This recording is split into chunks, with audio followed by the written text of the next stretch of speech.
तो चलिए वेलकम आप सबका इस चैनल में जिसका नाम है कॉमर्स एंड साइंस इन्वेजन। तो आज आप मेरे पीछे देख रहे होंगे कि आज से जो हमें टॉपिक स्टार्ट करना है that's called as the real numbers, जिसका नाम है रियल नंबर्स। क्लास 10th का पहला चैप्टर होने वाला है ये। तो आपको मैं इस सेशन में इंशाल्लाह 10th का पूरा मैथ हर एक क्वेश्चन के साथ और हर एक पार्ट के साथ क्लियर करवाऊंगा। तो चलिए without wasting our time let's get started. और यहां से अब हम हमारा रियल नंबर यानी कि क्लास 10th का पहला चैप्टर जो है उसको स्टार्ट करेंगे। तो चलिए यहां पर जो रियल नंबर्स है, रियल नंबर्स को समझने से पहले यानी कि बेसिक जो टॉपिक है हमारा, इसको समझने से पहले कुछ चीजों को समझ लेते हैं और इसी के साथ साथ मैं आपको क्लियर करवा दूंगा कि रियल नंबर्स आखिरकार होते क्या है।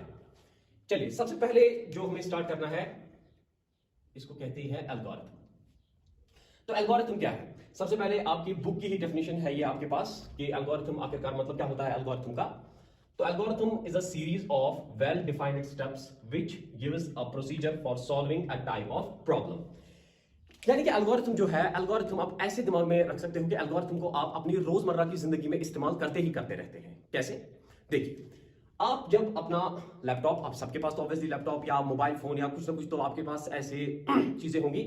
तो यहां पर जब आप अपने लैपटॉप को इस्तेमाल करते हैं तो लैपटॉप को आप इस्तेमाल करने के लिए आप पहले लैपटॉप को खोलते हैं, गॉट इट। उसके बाद उसको ऑन कर देते हैं, ठीक है। फिर अपना पासवर्ड है जो भी आपने इसमें रखा हुआ होगा वो दे देते हैं। तो पासवर्ड भी आपने दे दिया। फिर आप गूगल पे सर्च करते हैं।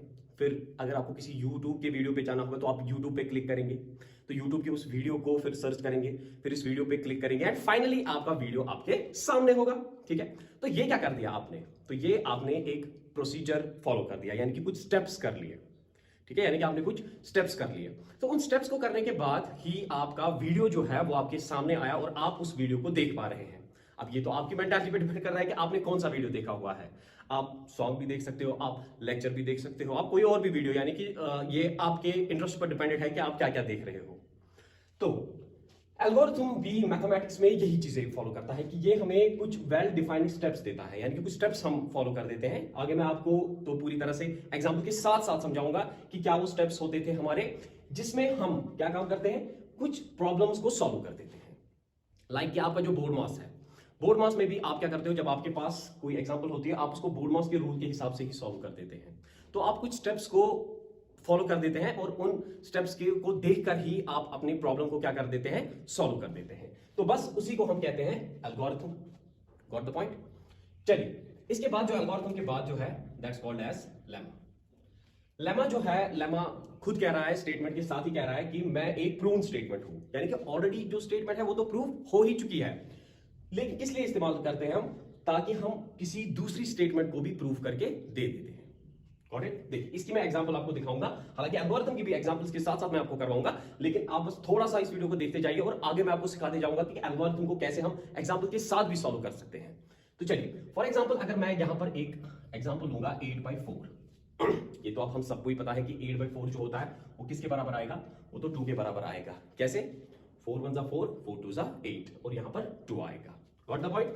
चलिए दिखा भी देते हैं, 4 1 4, 4 2 8, ऐसे हो जाएगा ना ये। अब देखिए ये तो यहां पर स्टेटमेंट जो है, स्टेटमेंट प्रूफ है कि 8/4 कितने के बराबर है? 2 के बराबर है। अब आप समझ लीजिए कि मैंने यहां पर इस 8/4 को फिर से ऐसे लिख लेते हैं ऐसे। अब मैं क्या काम कर रहा हूं, मैं नेक्स्ट स्टेप में इस डिवाइड को यहां से उठा रहा हूं, और जैसा कि हमें पता है कि डिवाइड को जब हम उठाएंगे और यहां पर लेकर आएंगे, ये तो किसकी शेप ले लेगा? ये तो मल्टीप्लीकेशन की शेप ले लेगा, ठीक है। तो चलिए ये 8/4 जो है, अब 8 खत्म, यहां से 4 आ जाएगा इनटू में। तो 8/4 जो था वो तो बराबर ही था किसके? 2 के। प्रूवन स्टेटमेंट था। अब मैंने क्या काम कर दिया, मैंने 4 को यहां से उठाकर वहां पर भेज दिया। तो 2 4 8, यानी कि मेरी जो स्टेटमेंट प्रूफ थी 8/4 इज इक्वल टू 2, ठीक है। हाँ, ये स्टेटमेंट जो मेरी थी प्रूफ थी, ठीक है। चलो पूरी तरह से दिखा देते हैं, दोनों स्टेप्स, कोई भी स्टेप रब नहीं करते हैं। तो 8/4 इज इक्वल टू 2, ये तो पहला स्टेप था। फिर मैंने दूसरी स्टेप में क्या कर दिया, दूसरी स्टेप में मैंने कर दिया 8 इज इक्वल टू 4 इंटू 2। तो यहां पर मैंने क्या काम कर दिया, ये जो डिवाइड में था इसको यहां पर भेज दिया और ये मल्टीप्लाई में चला गया। Got the point? अब यहां से ये स्टेटमेंट जो मेरे पास थी, यानी कि ये स्टेटमेंट जो मेरे पास थी, ये तो प्रूवन स्टेटमेंट थी दैट 8/4 इज इक्वल टू 2। अब यहां से मैंने इस 4 को जब यहां पर शिफ्ट कर दिया, ये किस में चला गया, ये तो मल्टीप्लाई में चला गया, क्योंकि डिवाइड है, डिवाइड तो किस में चला जाएगा, मल्टीप्लाई में। तो यहां से इस प्रूवन स्टेटमेंट की हेल्प से ही मैंने यहां पर दूसरी स्टेटमेंट प्रूव कर दी, क्योंकि 8/4 तो 2 के बराबर था। मैंने 4 को जब शिफ्ट कर दिया वहां से, तो 4 इंटू 2 किसके बराबर आ गया, वो तो 8 के बराबर आ गया। तो बस इसी को हम कहते हैं कि ये हमारा क्या है, हमारा लेमा हमारे सामने है कि प्रूवन स्टेटमेंट। हाँ, ये थी प्रूवन स्टेटमेंट। किसके लिए इस्तेमाल कर दी, अनदर स्टेटमेंट को प्रूव करने के लिए। ये है वो अनदर स्टेटमेंट जिसको मैंने प्रूव कर दिया। आई hope you have got the concept of lemma. आपको समझ में आ चुका होगा कि लेमा आखिरकार क्या है। अब इन दो चीजों को तो हमने समझ लिया, ठीक है। अब यहां से जो नंबर सिस्टम है, नंबर सिस्टम के प्रोसीजर को फुल एंड फ्लेजेडली समझना पड़ेगा, तभी जाकर आप अपना रियल नंबर्स जो है, रियल नंबर्स को फिर अच्छे से क्वेश्चन जो है वो मैं आपको पार्ट पार्ट से और क्वेश्चन वाइज करवा सकता हूं आराम से। तो चलिए, नंबर सिस्टम में जो सबसे पहले हम सीखेंगे उसको हम कहते हैं कि ये हमारे नेचुरल नंबर्स हमारे पास है। चलिए, नेचुरल नंबर्स कैसे हम समझ सकते हैं, देख लीजिए। जब भी आप किसी को कहते हैं कि चलो आप हमें काउंटिंग सुनाओ, तो अब हम जो है, हम तो हमेशा कहते रहते हैं कि काउंटिंग जो है, काउंटिंग, चलो 1 2 सुनाओ, चलो 1 2 सुनाओ, चलो बेटा आप 1 2 सुनाओ। ये तो हम यूजुअली कहते रहते हैं, है ना। कभी आपने ये नहीं सुना हुआ होगा कि चलो बेटा 0 1 2 सुनाओ, आप भी 0 1 2 सुनाओ। ऐसी चीजें तो मतलब कोई भी टीचर हो या कोई स्टूडेंट हो या आपका कोई कजन हो, कोलीग हो, हम कभी भी ऐसा इस्तेमाल नहीं करते, चलो बेटा 0 1 2 सुनाओ, चलो बेटा 0 1 2 सुनाओ आप। नहीं नहीं नहीं, ऐसी चीज तो हम कभी भी इस्तेमाल नहीं कर रहे होंगे। कर रहे मतलब होंगे किसी जुपिटर में एलियंस वेलियंस तो नहीं कर रहे होंगे, लेकिन हम तो ऐसी चीजें इस्तेमाल नहीं करते हैं। तो ये आपने नोटिस किया होगा। तो बस इसी जो वर्ड से है, इसी वर्ड से नेचुरल नंबर्स आ गए हैं कि नेचुरल नंबर्स ऐसे नंबर्स हैं जो हमारे मुंह से निकल कर आ जाते हैं, ठीक है। यानी कि ये ऐसी चीजें होती है जो फट से मुंह से निकल कर आ जाती है, ठीक है। यानी कि आपको याद रखना है कि नेचुरल नंबर्स, ऐसे नंबर्स नेचुरल यानी कि नेचर से रिलेटेड होते हैं, यानी कि खुद ब खुद मुंह से निकल जाते हैं। तो इसी बेस पर नेचुरल नंबर्स आ चुके हैं। नेचुरल नंबर, सबसे पहली बात आपको याद रखनी है कि सिर्फ और सिर्फ पॉजिटिव नंबर्स होते हैं। और किसके लिए इस्तेमाल करते हैं हम इसको, काउंटिंग के लिए इस्तेमाल करते हैं। चलो गिनो 1 2 3 4 5। कभी नहीं कहा होगा कि किसी ने चलो गिनो 0 1 2 3 4 5, नहीं, ऐसा तो नहीं कहा है किसी ने। तो all positive numbers that we generally use for counting. तो चलिए, अब अगर एग्जांपल भी पूछेंगे, अब हम तो चैप हो चुके हैं। एग्जांपल इसके पास है 1 2 3 4 5 डॉट डॉट डॉट। ये 3 डॉट्स क्या इंडिकेशन दे रहे हैं, 3 डॉट्स इंडिकेशन दे रहे हैं that the numbers are going on, numbers आगे चलते जा रहे हैं। I hope you have got the natural numbers. इसके बाद जो है हमारे होल नंबर्स है। होल नंबर्स को हम ये कह सकते हैं कि बेसिक काउंटिंग नंबर्स है, यानी कि जब हम आप काउंटिंग स्टार्ट कर देते हैं तब, यानी कि मैथमेटिकल में हम जब भी नंबर्स को लेते हैं तब हम ये नहीं कह सकते हैं कि नेचुरली हम कह रहे हैं 1 2 3, आप होल नंबर्स में भी 1 2 नहीं। होल नंबर्स तो मतलब ही होता है कि सारे नंबर्स यहाँ पर जो होते हैं इंक्लूड, वो सारे के सारे नंबर्स, बेसिक नंबर्स हमें यहाँ पर लेने ही लेने हैं अपने पास। तो बेसिक नंबर्स में 0 भी आ जाता है हमारे पास। नेचुरल में यानी कि मुंह से निकलने के टाइम पे 1 से निकलता है हमारे मुंह से, लेकिन होल नंबर्स में हमें 0 से स्टार्ट करना है। तो होल नंबर जो है, अब एग्जांपल अगर पूछा जाएगा कि क्या है, वो है 0 1 2 3 4 dot dot dot dot dot का इंडिकेशन क्या है, that the numbers are going on, numbers आगे बढ़ते जा रहे हैं। तो क्या डिफरेंस है अब नेचुरल नंबर्स में और होल नंबर्स में? डिफरेंस यही है, बस एक ही डिफरेंस है, हमें तो समझ में आ चुकी है क्या डिफरेंस है। डिफरेंस ये है कि इसके पास 0 है, इसके पास 0 नहीं है। तो हम कह सकते हैं कि हर कोई natural number, every natural number can be found in whole number, देखा जा सकता है किसमें, होल नंबर्स में। बट एवरी होल नंबर, ठीक है, एवरी होल नंबर से मेरा मतलब अब जो नेचुरल नंबर में नहीं दिखाई दे रहा है वो 0 ही 0 होता है बस। तो every whole number can not be found in natural number. Every से मेरा मतलब ये है कि 0 तो वो नंबर है जो होल नंबर्स में तो है, लेकिन नेचुरल नंबर्स में यहां प्रेजेंट नहीं है, ठीक है। तो चलिए, अगर आपको स्क्रीनशॉट लाना है तो आप उठा सकते हैं पॉज करके वीडियो को। तो मैं रब कर रहा हूं इसको, क्योंकि आगे भी हमारे कुछ नंबर्स हैं।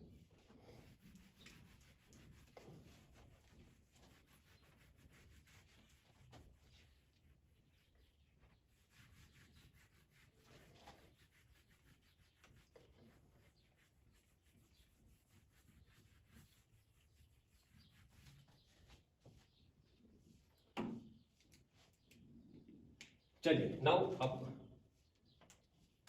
थर्ड टाइप को देख लेते हैं, which are called as integers। देखिए बेटा, इंटीजर्स वो नंबर्स होते हैं जिसमें 0 भी आता है, चलिए, जिसमें पॉजिटिव भी आते हैं, हाँ ठीक है, वो तो होल नंबर्स में भी आते हैं। यानी कि इंटीजर्स वो नंबर्स होते हैं जिनमें 0 भी आता है, जिनमें पॉजिटिव नंबर्स भी आते हैं, एंड आपको यहां पर बात ये याद रखनी है कि इनमें नेगेटिव नंबर्स भी आते हैं।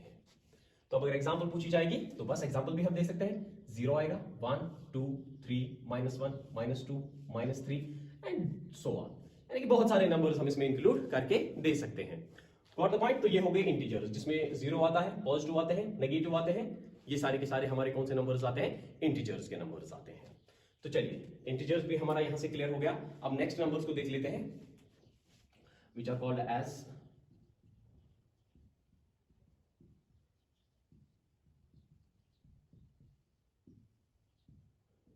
Prime numbers.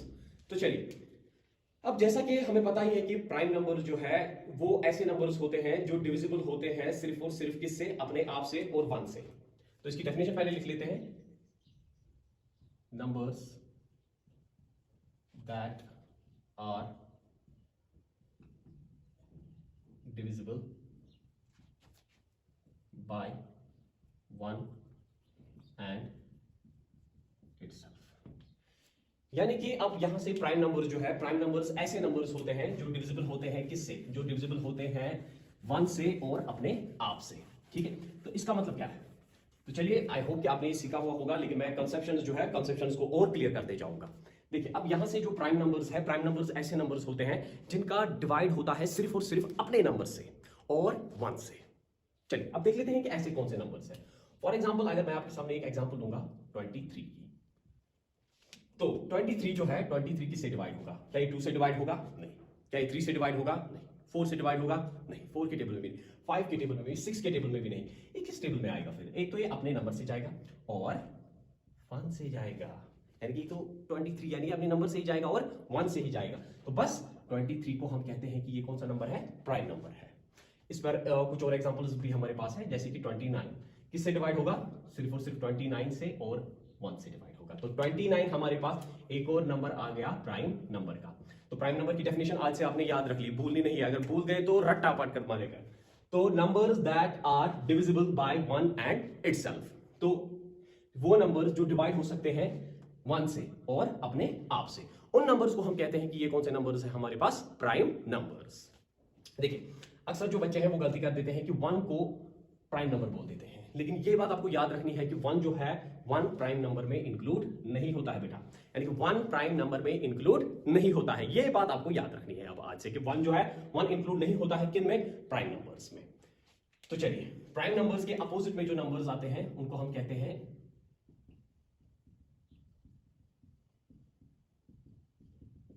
Composite numbers. यानी कि कंपोजिट नंबर्स बिल्कुल और बिल्कुल अपोजिट होते हैं, यानी कि सीधे और सीधे दुश्मन होते हैं एक दूसरे के। प्राइम नंबर और कंपोजिट नंबर जो है वो एक दूसरे के क्या होते हैं? दुश्मन होते हैं, यानी कि अपोजिट होते हैं। वो वहां से मुक्का मार रहा है, ये यहां से मुक्का मार रहा है। तो आपको समझना है कि जो उसकी प्रॉपर्टी होगी वही अपोजिट में इसकी प्रॉपर्टी होगी। ठीक है, तो क्या प्रॉपर्टी होगी कंपोजिट नंबर्स की? चलिए, numbers that have more than 2 factors, that's it. यही है ना definition. Numbers that have more than 2 factors। ठीक है, यानी कि अब नंबर्स जिनके 2 से ज्यादा फैक्टर्स होते हैं उनको ही हम कहते हैं कि ये हमारे पास क्या है? Composite number. क्या मतलब 2 फैक्टर्स, ये सब क्या है? तो चलिए देख लेते हैं क्या है ये सब, देख लेते हैं क्या है ये सब। देखिए, फॉर एग्जांपल मैं आपको कहूंगा कि एक नंबर में उठा लेता हूं 8। अब फैक्टर्स देख लेते हैं क्या क्या है। देखो, 8 को तो मैं कर सकता हूं 2 से भी, तो यही होता है एक फैक्टर, यही कहलाया जाता है फैक्टर। 8 को मैं कर सकता हूं 4 से भी, और 8 की शादी मैं कर सकता हूं 8 से भी। ठीक है, यानी कि 8 की शादी 2 से भी, 8 की शादी 4 से भी, 8 की शादी 8 से भी, यानी कि 3 बीवियां ये रख पा रहा है। ठीक है, जोक्स अपार्ट। तो जो 2 है वो भी फैक्टर है किसका? 8 का। 4 है वो भी फैक्टर है किसका? 8 का। 8 जो है खुद का भी फैक्टर होगा, ऑब्वियसली वो खुद का भी फैक्टर होगा। तो बस 8 क्या बन गया? एक कंपोजिट नंबर, यानी कि नंबर्स जिनके 2 से ज्यादा फैक्टर्स होते हैं उनको ही हम कहते हैं कंपोजिट नंबर्स। क्यों? क्योंकि प्राइम नंबर के भी तो 2 फैक्टर्स है ना, अब इसकी 2 से ज्यादा होनी चाहिए। I hope you are getting the concept. ये भी तो 2 फैक्टर्स हैं एज कंपोजिट नंबर। तो कंपोजिट नंबर्स के बाद जो हमें सीखने हैं नेक्स्ट नंबर्स, उनको हम कहते हैं rational numbers and irrational numbers. तो बहुत बहुत बहुत इंपॉर्टेंट कॉन्सेप्ट है दोनों के, यानी कि जिसको हम कहते हैं rational numbers and irrational numbers. तो पूरे का पूरा ध्यान आपका यहां पर आना चाहिए। अब रैशनल नंबर्स और इरेशनल नंबर्स कौन होते हैं, यानी कि बच्चों ने तो पढ़े हुए हैं लेकिन कॉन्सेप्शंस जो है वो पूरी तरह से नहीं है क्लियर। तो रैशनल नंबर्स,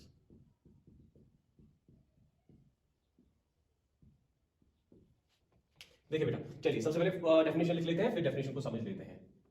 तो हम लिखेंगे which, simple definition, or in the form of P by Q and Q must not be equal to 0।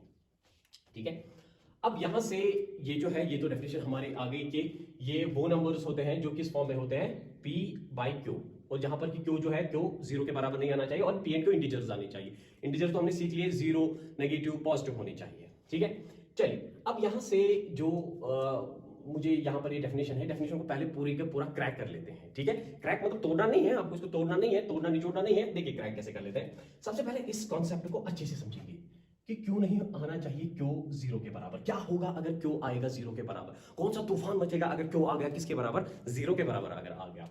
ठीक है, तो चलिए देख लेते हैं। सबसे पहले अब दो चीजें हैं, 1/0 एंड 0/1, यानी कि मैं दो चीजें लिख रहा हूं, 1/0 एंड 0/1। तो सबसे पहले 1/0 को तो छोड़िए, 0/1 कितने के बराबर होगा, ऑब्वियसली 0 के बराबर होगा। हाँ ये तो पता ही है, चलिए इस पॉइंट को छोड़ दीजिए, अब यहीं से खत्म। अब अगर 1/0, 0 तो नीचे है डिनोमिनेटर में, डिनोमिनेटर नीचे वाली साइड को कहते हैं और न्यूमरेटर ऊपर वाली साइड को कहते हैं। अब 0 जो है, 0 तो नीचे है, अब ये भी किसके बराबर आएगा, ये भी आएगा 0 के बराबर। बस जिसने ये बोल दिया वो खुद को थप्पड़ मार लेगा, एक थप्पड़ वो खुद को जरूर ही मार लेगा। ठीक है, चलिए तो 1/0 जो है वो कभी भी 0 के बराबर नहीं आता है, उसका जो वैल्यू आता है वो ND, यानी कि not defined, not defined, not defined value आ जाता है। यानी कि ऐसी टर्म जो है, ऐसी टर्म कोई भी डेफिनेशन में नहीं आती है, ऐसी टर्म को हम डिफाइन नहीं कर पाते हैं, तो इसीलिए इसको कहते हैं ND, यानी कि नॉट डिफाइंड। तो इसीलिए क्यों जो है, क्यों 0 के बराबर नहीं आना चाहिए। तो अब रैशनल नंबर्स ऐसे नंबर्स होते हैं जो हमें P by Q की फॉर्म में दिखाई देते हैं। अब फॉर एग्जांपल अगर पूछा जाएगा कि क्या है एग्जांपल, तो एग्जांपल्स हम लिख सकते हैं, देखिए ये आपकी एग्जांपल है 3/2, ये आपकी एग्जांपल है 4/7, ये आपकी एग्जांपल है 5/8। ये सारे के सारे किस फॉर्म में हमें दिखाई दे रहे हैं, ये सारे के सारे मुझे P by Q, P by Q and P by Q इसी फॉर्म में दिखाई दे रहे हैं ना। अब अगर कोई आपसे पूछेगा, बताइए अब ये 2 जो है, ये खाली खाली अकेला अकेला 2, बेचारा अकेला बैठा हुआ है, ये क्या है, तो गलती कर देंगे यहां पर बोलने की क्या, कि ये तो P by Q फॉर्म में नहीं है तो ये रैशनल नंबर नहीं है। बस यहां पर आपको खुद को एक और थप्पड़ मार देना है। ठीक है, क्यों मार रहे हैं हम थप्पड़, क्योंकि 2 जो है, 2 को तो मैं ऐसे भी लिख सकता हूं ना, 2/1, इसको तो मैं सिंपल 3 को भी, अगर है तो सिंपल 3 को भी क्या लिख सकता हूं, 3/1। अब देखिए, अब आप कहेंगे कि सर आपने 1 कैसे चढ़ा दिया खुद ब खुद, लेकिन 1 की ही वो प्रॉपर्टी होती है जिसको मैं या तो डिवाइड में डाल दूं या तो मल्टीप्लाई में डाल दूं, तो इसके वैल्यू में कोई भी फर्क पड़ती नहीं है। 1 एक ऐसी प्रॉपर्टी रखता है जो कोई और नंबर नहीं रख पाता है, कि जब इसको डिवाइड कर लेते हैं किसी नंबर के साथ या मल्टीप्लाई कर लेते हैं किसी नंबर के साथ, तब इस ये नंबर की एक्चुअलिटी में कोई भी फर्क पड़ने नहीं दे रहा है। देखिए फॉर एग्जांपल 2/1 कितने के बराबर होगा, 2 के ही, 2 into 1 वो तो 2 के ही बराबर होगा, 3/1 वो तो 3 के ही बराबर होगा। यानी कि इसी को कहते हैं रैशनल नंबर, जिसको हम किस में ले सकते हैं, जिसको हम P by Q फॉर्म में ले सकते हैं। तो ये तो हो गया ये कॉन्सेप्ट। अब नेक्स्ट कॉन्सेप्ट जो है, अब नेक्स्ट कॉन्सेप्ट फॉर एग्जांपल, अब मैं रूट्स की यहां पर ले रहा हूं, लाइक फॉर एग्जांपल मैं √4 को ले रहा हूं, √9 को ले रहा हूं, √5 को ले रहा हूं एंड √9 तो ले लिया, √12 ले रहा हूं। ठीक है, अब इसमें आपको बताना है कि कौन से वो नंबर्स है जो हमें दिखाई पड़ रहे हैं कि ये रैशनल है और कौन रैशनल नहीं है। देखिए 4 का जो स्क्वायर रूट है वो तो 2 है, क्योंकि 2 2 4, तो बस 2 तो आपने अभी देख लिया कि 2 क्या है, 2 तो एक रैशनल नंबर है, तो √4 एक रैशनल नंबर है। √9 इसका रूट क्या आता है, 3, यानी कि 3 3 9, तो 3 जो है, 3 भी हमने देख लिया कि 3 भी एक रैशनल नंबर है, तो √9 भी रैशनल आ गया, √4 भी हमारे पास रैशनल आ गया। कैसे, क्योंकि 4 का जो रूट निकाला हमने वो 2 2 4 हो गया, 9 का जो निकाला हमने, 9 का 3 3 9 हो गया। अब यहां से मसला है 5 का, क्या 5 एक परफेक्ट स्क्वायर रूट है, नहीं, ये तो एक परफेक्ट स्क्वायर रूट नहीं है, ये एक परफेक्ट स्क्वायर रूट नहीं है, क्योंकि 2 का 4 3 9 4 16 ऐसे चला आता है, तो 5 एक परफेक्ट स्क्वायर रूट नहीं है। तो बस जो भी आपको परफेक्ट स्क्वायर रूट में नहीं दिखाई दे रहे हैं वो रैशनल की फॉर्म में नहीं आ सकते, क्योंकि जब आप इसका वैल्यू निकालोगे वो 2 पॉइंट समथिंग यहां पर आपको निकलेगा।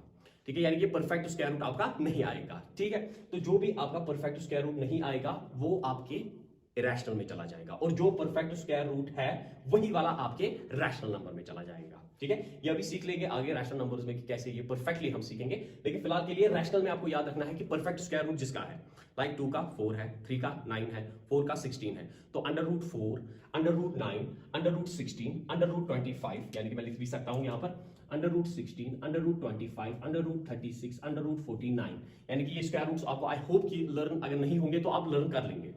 4 का स्क्वायर रूट 6, 5 का स्क्वायर रूट 25, 6 का स्क्वायर रूट 36, 7 का स्क्वायर रूट 49। तो यहां पर ये जो है ये सारे के सारे स्क्वायर रूट्स हैं, तो बस इसका जो आता है 4 रैशनल नंबर है, इसका जो आता है 5 रैशनल नंबर है, इसका जो आता है 6 रैशनल नंबर है, इसका जो आता है 7 रैशनल नंबर है। ठीक है, तो आई hope you have got completely the concept of rational numbers. अब देखिए, अब यहां से जो हमें सीखना है नेक्स्ट, उसको हम कहते हैं इरेशनल नंबर्स, यानी कि अब हमें जो नेक्स्ट सीखने हैं दोज आर कॉल्ड एज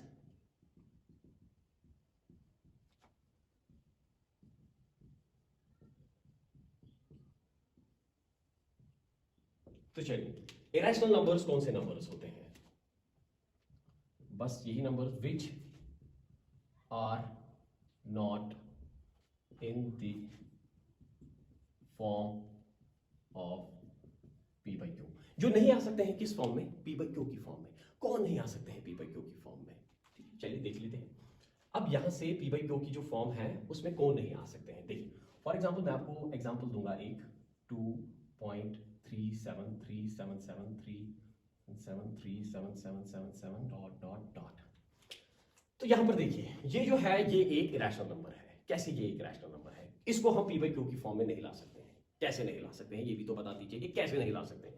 देखिए, अब यहां से एक और एग्जांपल मैं लूंगा और फिर दोनों एग्जांपल्स को अच्छे से समझा दूंगा। 2.37 ये एक एग्जांपल है। अब यहां से आपको 3 डॉट से इंडिकेशन है कि नंबर जो है नंबर्स आगे बढ़ते जा रहे हैं, और यहां पर नंबर बस वहीं पर डोमिनेट हो रहा है, खत्म हो रहा है वहीं पर। तो देखिए, सबसे पहले इसकी बात बचपन में ही सीखते थे कि पहले डेसिमल को क्या कर देते हैं? रिमूव। डेसिमल को रिमूव करते ही बेटा नीचे क्या आता था? 1। और फिर हम देखते थे राइट साइड से जितने ही डिजिट्स है उतने ही नीचे से कितने आएंगे? 0। पहला काम क्या करते हैं? डेसिमल को रिमूव। डेसिमल को रिमूव, नीचे से 1। राइट साइड से जितने ही डिजिट्स है तो दाएं साइड से देखना है आपको कितने डिजिट्स है। जितने डिजिट्स है उतने ही 0 आएंगे। कितने डिजिट्स दिखाई दे रहे हैं? मुझे तो 2 दिखाई दे रहे हैं, आपको पता नहीं कितने दिखाई दे रहे होंगे। मुझे तो 2 दिखाई दे रहे हैं, ऑब्वियसली आपको भी 2 ही दिखाई दे रहे होंगे। तो नीचे से जीरोस भी कितने आएंगे? 2 ही आएंगे। तो ये टर्म हो गई 237 divided by 100। Yes, it is in the form of P, it's divide and it's Q. P by q की फॉर्म हमारे पास आ गई। तो अब आप कहोगे कि इसको भी तो सर हम कर सकते हैं, तो डेसिमल रिमूव कर देते हैं सर। हाँ ठीक है, कर दो, मुझे क्या है 1, तो 1 आ गया, डेसिमल को रिमूव करते ही ठीक है। अब कहेंगे राइट साइड से सर जितने ही डिजिट्स है उतने ही तो 0 लगाएंगे। और गधा बोलेगा कि सर 1 2 3 4 5 6 7 8 9 10 11 12 13 14 सर 14 जीरोस है, 14 डिजिट्स है तो 14 जीरोस लगा देंगे। लेकिन आप जो अक्लमंद है आप में से वो उठेगा और बताएगा नहीं सर यहां से तो ये आगे बढ़ते जा रहे हैं, सो ऑन है। अभी तो सीख लिया था कि सो ऑन है, तो जीरोस भी कितने लगाने हैं? सो ऑन जीरोस लगाने हैं। यानी कि पता ही नहीं कितना बड़ा बोर्ड रखना पड़ेगा, कितनी बड़ी कॉपी रखनी पड़ेगी, जीरोस डालने डालने डालने हैं आपको, 0 0 0 जीरोस। तो ऐसी टर्म को हम पी बाई क्यू फॉर्म में नहीं ला पाएंगे, तो इसी को हम कहते हैं इरेशनल नंबर्स। इसीलिए मैंने आपसे कहा था कि अंडर रूट 5 जो आपका है, जब आप इसका वैल्यू निकालोगे आपके कैलकुलेटर पर, इसका भी जो वैल्यू आएगा वो भी ऐसे ही आएगा, 2 पॉइंट समथिंग ऐसे डॉट डॉट डॉट में आपको आएगा। तो डॉट डॉट डॉट में आ रहा है, इट मीन्स कि नंबर्स आगे बढ़ते जा रहे हैं। नंबर्स आगे बढ़ते जा रहे हैं तो नीचे से जीरोस भी बढ़ते ही जाना है। तो ये पॉसिबल ही नहीं है कि इनफिनाइट नंबर ऑफ जीरोस हम डाल पाएंगे। Got the concept of irrational numbers? ठीक है, चलिए अब फाइनली जो हमारा लास्ट वाला नंबर है, जो कि आपका टॉपिक भी है, it is called as real numbers. चलिए अब रियल नंबर्स को देखिए कैसे सीख लेते हैं। बस हमने नंबर्स सीख लिए, अब रियल नंबर्स को देख लो कितनी आसानी से कर पाएंगे। तो कॉम्बिनेशन ऑफ किसका? Rational number, combination of rational numbers and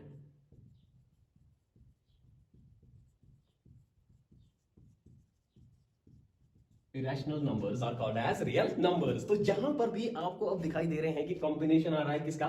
rational number का और इरेशनल नंबर का, बस उसी नंबर को हम कहते हैं रियल नंबर्स। तो बेटा आप मतलब कहेंगे कि इतना लंबा लेक्चर देने की जरूरत क्या थी? नहीं नहीं, आपको पहले टर्मिनोलॉजी से पूरी तरह से अवेयर करना बहुत ही ज्यादा जरूरी था। रियल नंबर्स देखो आपने कैसे फट से सीख लिए कि जहां पर भी हमें कॉम्बिनेशन मिलेगा किसका, रैशनल नंबर का और इरेशनल नंबर का, उसी को हम कहते हैं रियल नंबर्स। अब इसके लिए तो रैशनल नंबर सीखना जरूरी था, इरेशनल नंबर सीखना जरूरी था, ठीक है ना। तो इसी पर जो है, इसी पर हमारा क्लियर हो गया कि रियल नंबर्स आखिरकार क्या होते हैं। चलिए उतार लीजिए।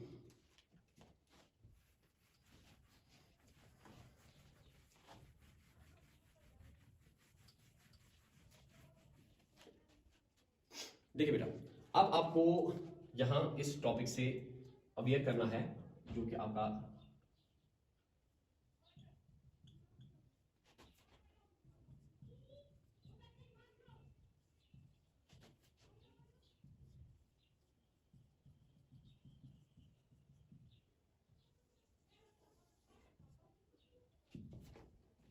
Euclid's division algorithm. चलिए पहले सबसे पहले एल्गोरिथम आ रहा है। मैंने आपसे प्रॉमिस किया था कि एल्गोरिथम को मैं आपको एग्जांपल के साथ समझाऊंगा, लेकिन अब आपका कॉन्सेप्ट ये आ गया है, तो कॉन्सेप्ट के साथ ही एल्गोरिथम को सीखेंगे बच्चा। चलिए, जो यहां पर अब एल्गोरिथम है, सबसे पहले आपको फॉर्मूला एक याद रखनी है, which is called as A is equal to B into Q plus R। A is equal to B into Q plus R, यानी कि ये हमारी फॉर्मूला एक हमारे पास आ जाती है कि A is equal to B into Q plus R। देखिए अब साथ साथ में क्या आ जाता है, दैट, हाँ ये मैं समझा दूंगा आपको कि ये क्या मसला है कि R जो है, R बड़ा होगा किससे, 0 से, या इक्वल होगा किससे, 0 से, बट R जो होगा वो हमेशा छोटा होगा B से। ये समझा देते हैं। पहले हम कुछ एग्जांपल्स ले लेते हैं अपने पास। देखिए बेटा एग्जांपल्स, अब यहां से मैं एक एग्जांपल आपके सामने ले रहा हूं। फॉर एग्जांपल यहां से मैं 10 को अंदर डाल रहा हूं, डाल दिया मैंने 10 को अंदर। अब देखिए जैसा कि आपको पता ही है कि आप बचपन में भी किया हुआ है, तो आप इसको किससे करेंगे, आप कहेंगे कि सर हम इसको करेंगे 2 से। 2 5 सर 10, और यहां पर हमारा रिमाइंडर जो है वो 0 आ गया। Quite simple. तो चलिए सबसे पहले सीख लेते हैं, ये जो आपका A है, ये बस ये अंदर वाली टर्म होती है, ठीक है, और इसको जो ये B होता है, ये बाहर वाली टर्म होती है, और Q जो होता है ये वाली टर्म होती है, और R जो है, R ये वाली टर्म होती है। तो अब यहां पर जो A है आपका, यानी कि A जो है, और यहां पर जो B है, और Q है, और R है, इनका नाम क्या क्या है। अब आपको नाम भी इनके पूरी तरह से और अच्छे से याद रखने हैं। तो A को हम कहते हैं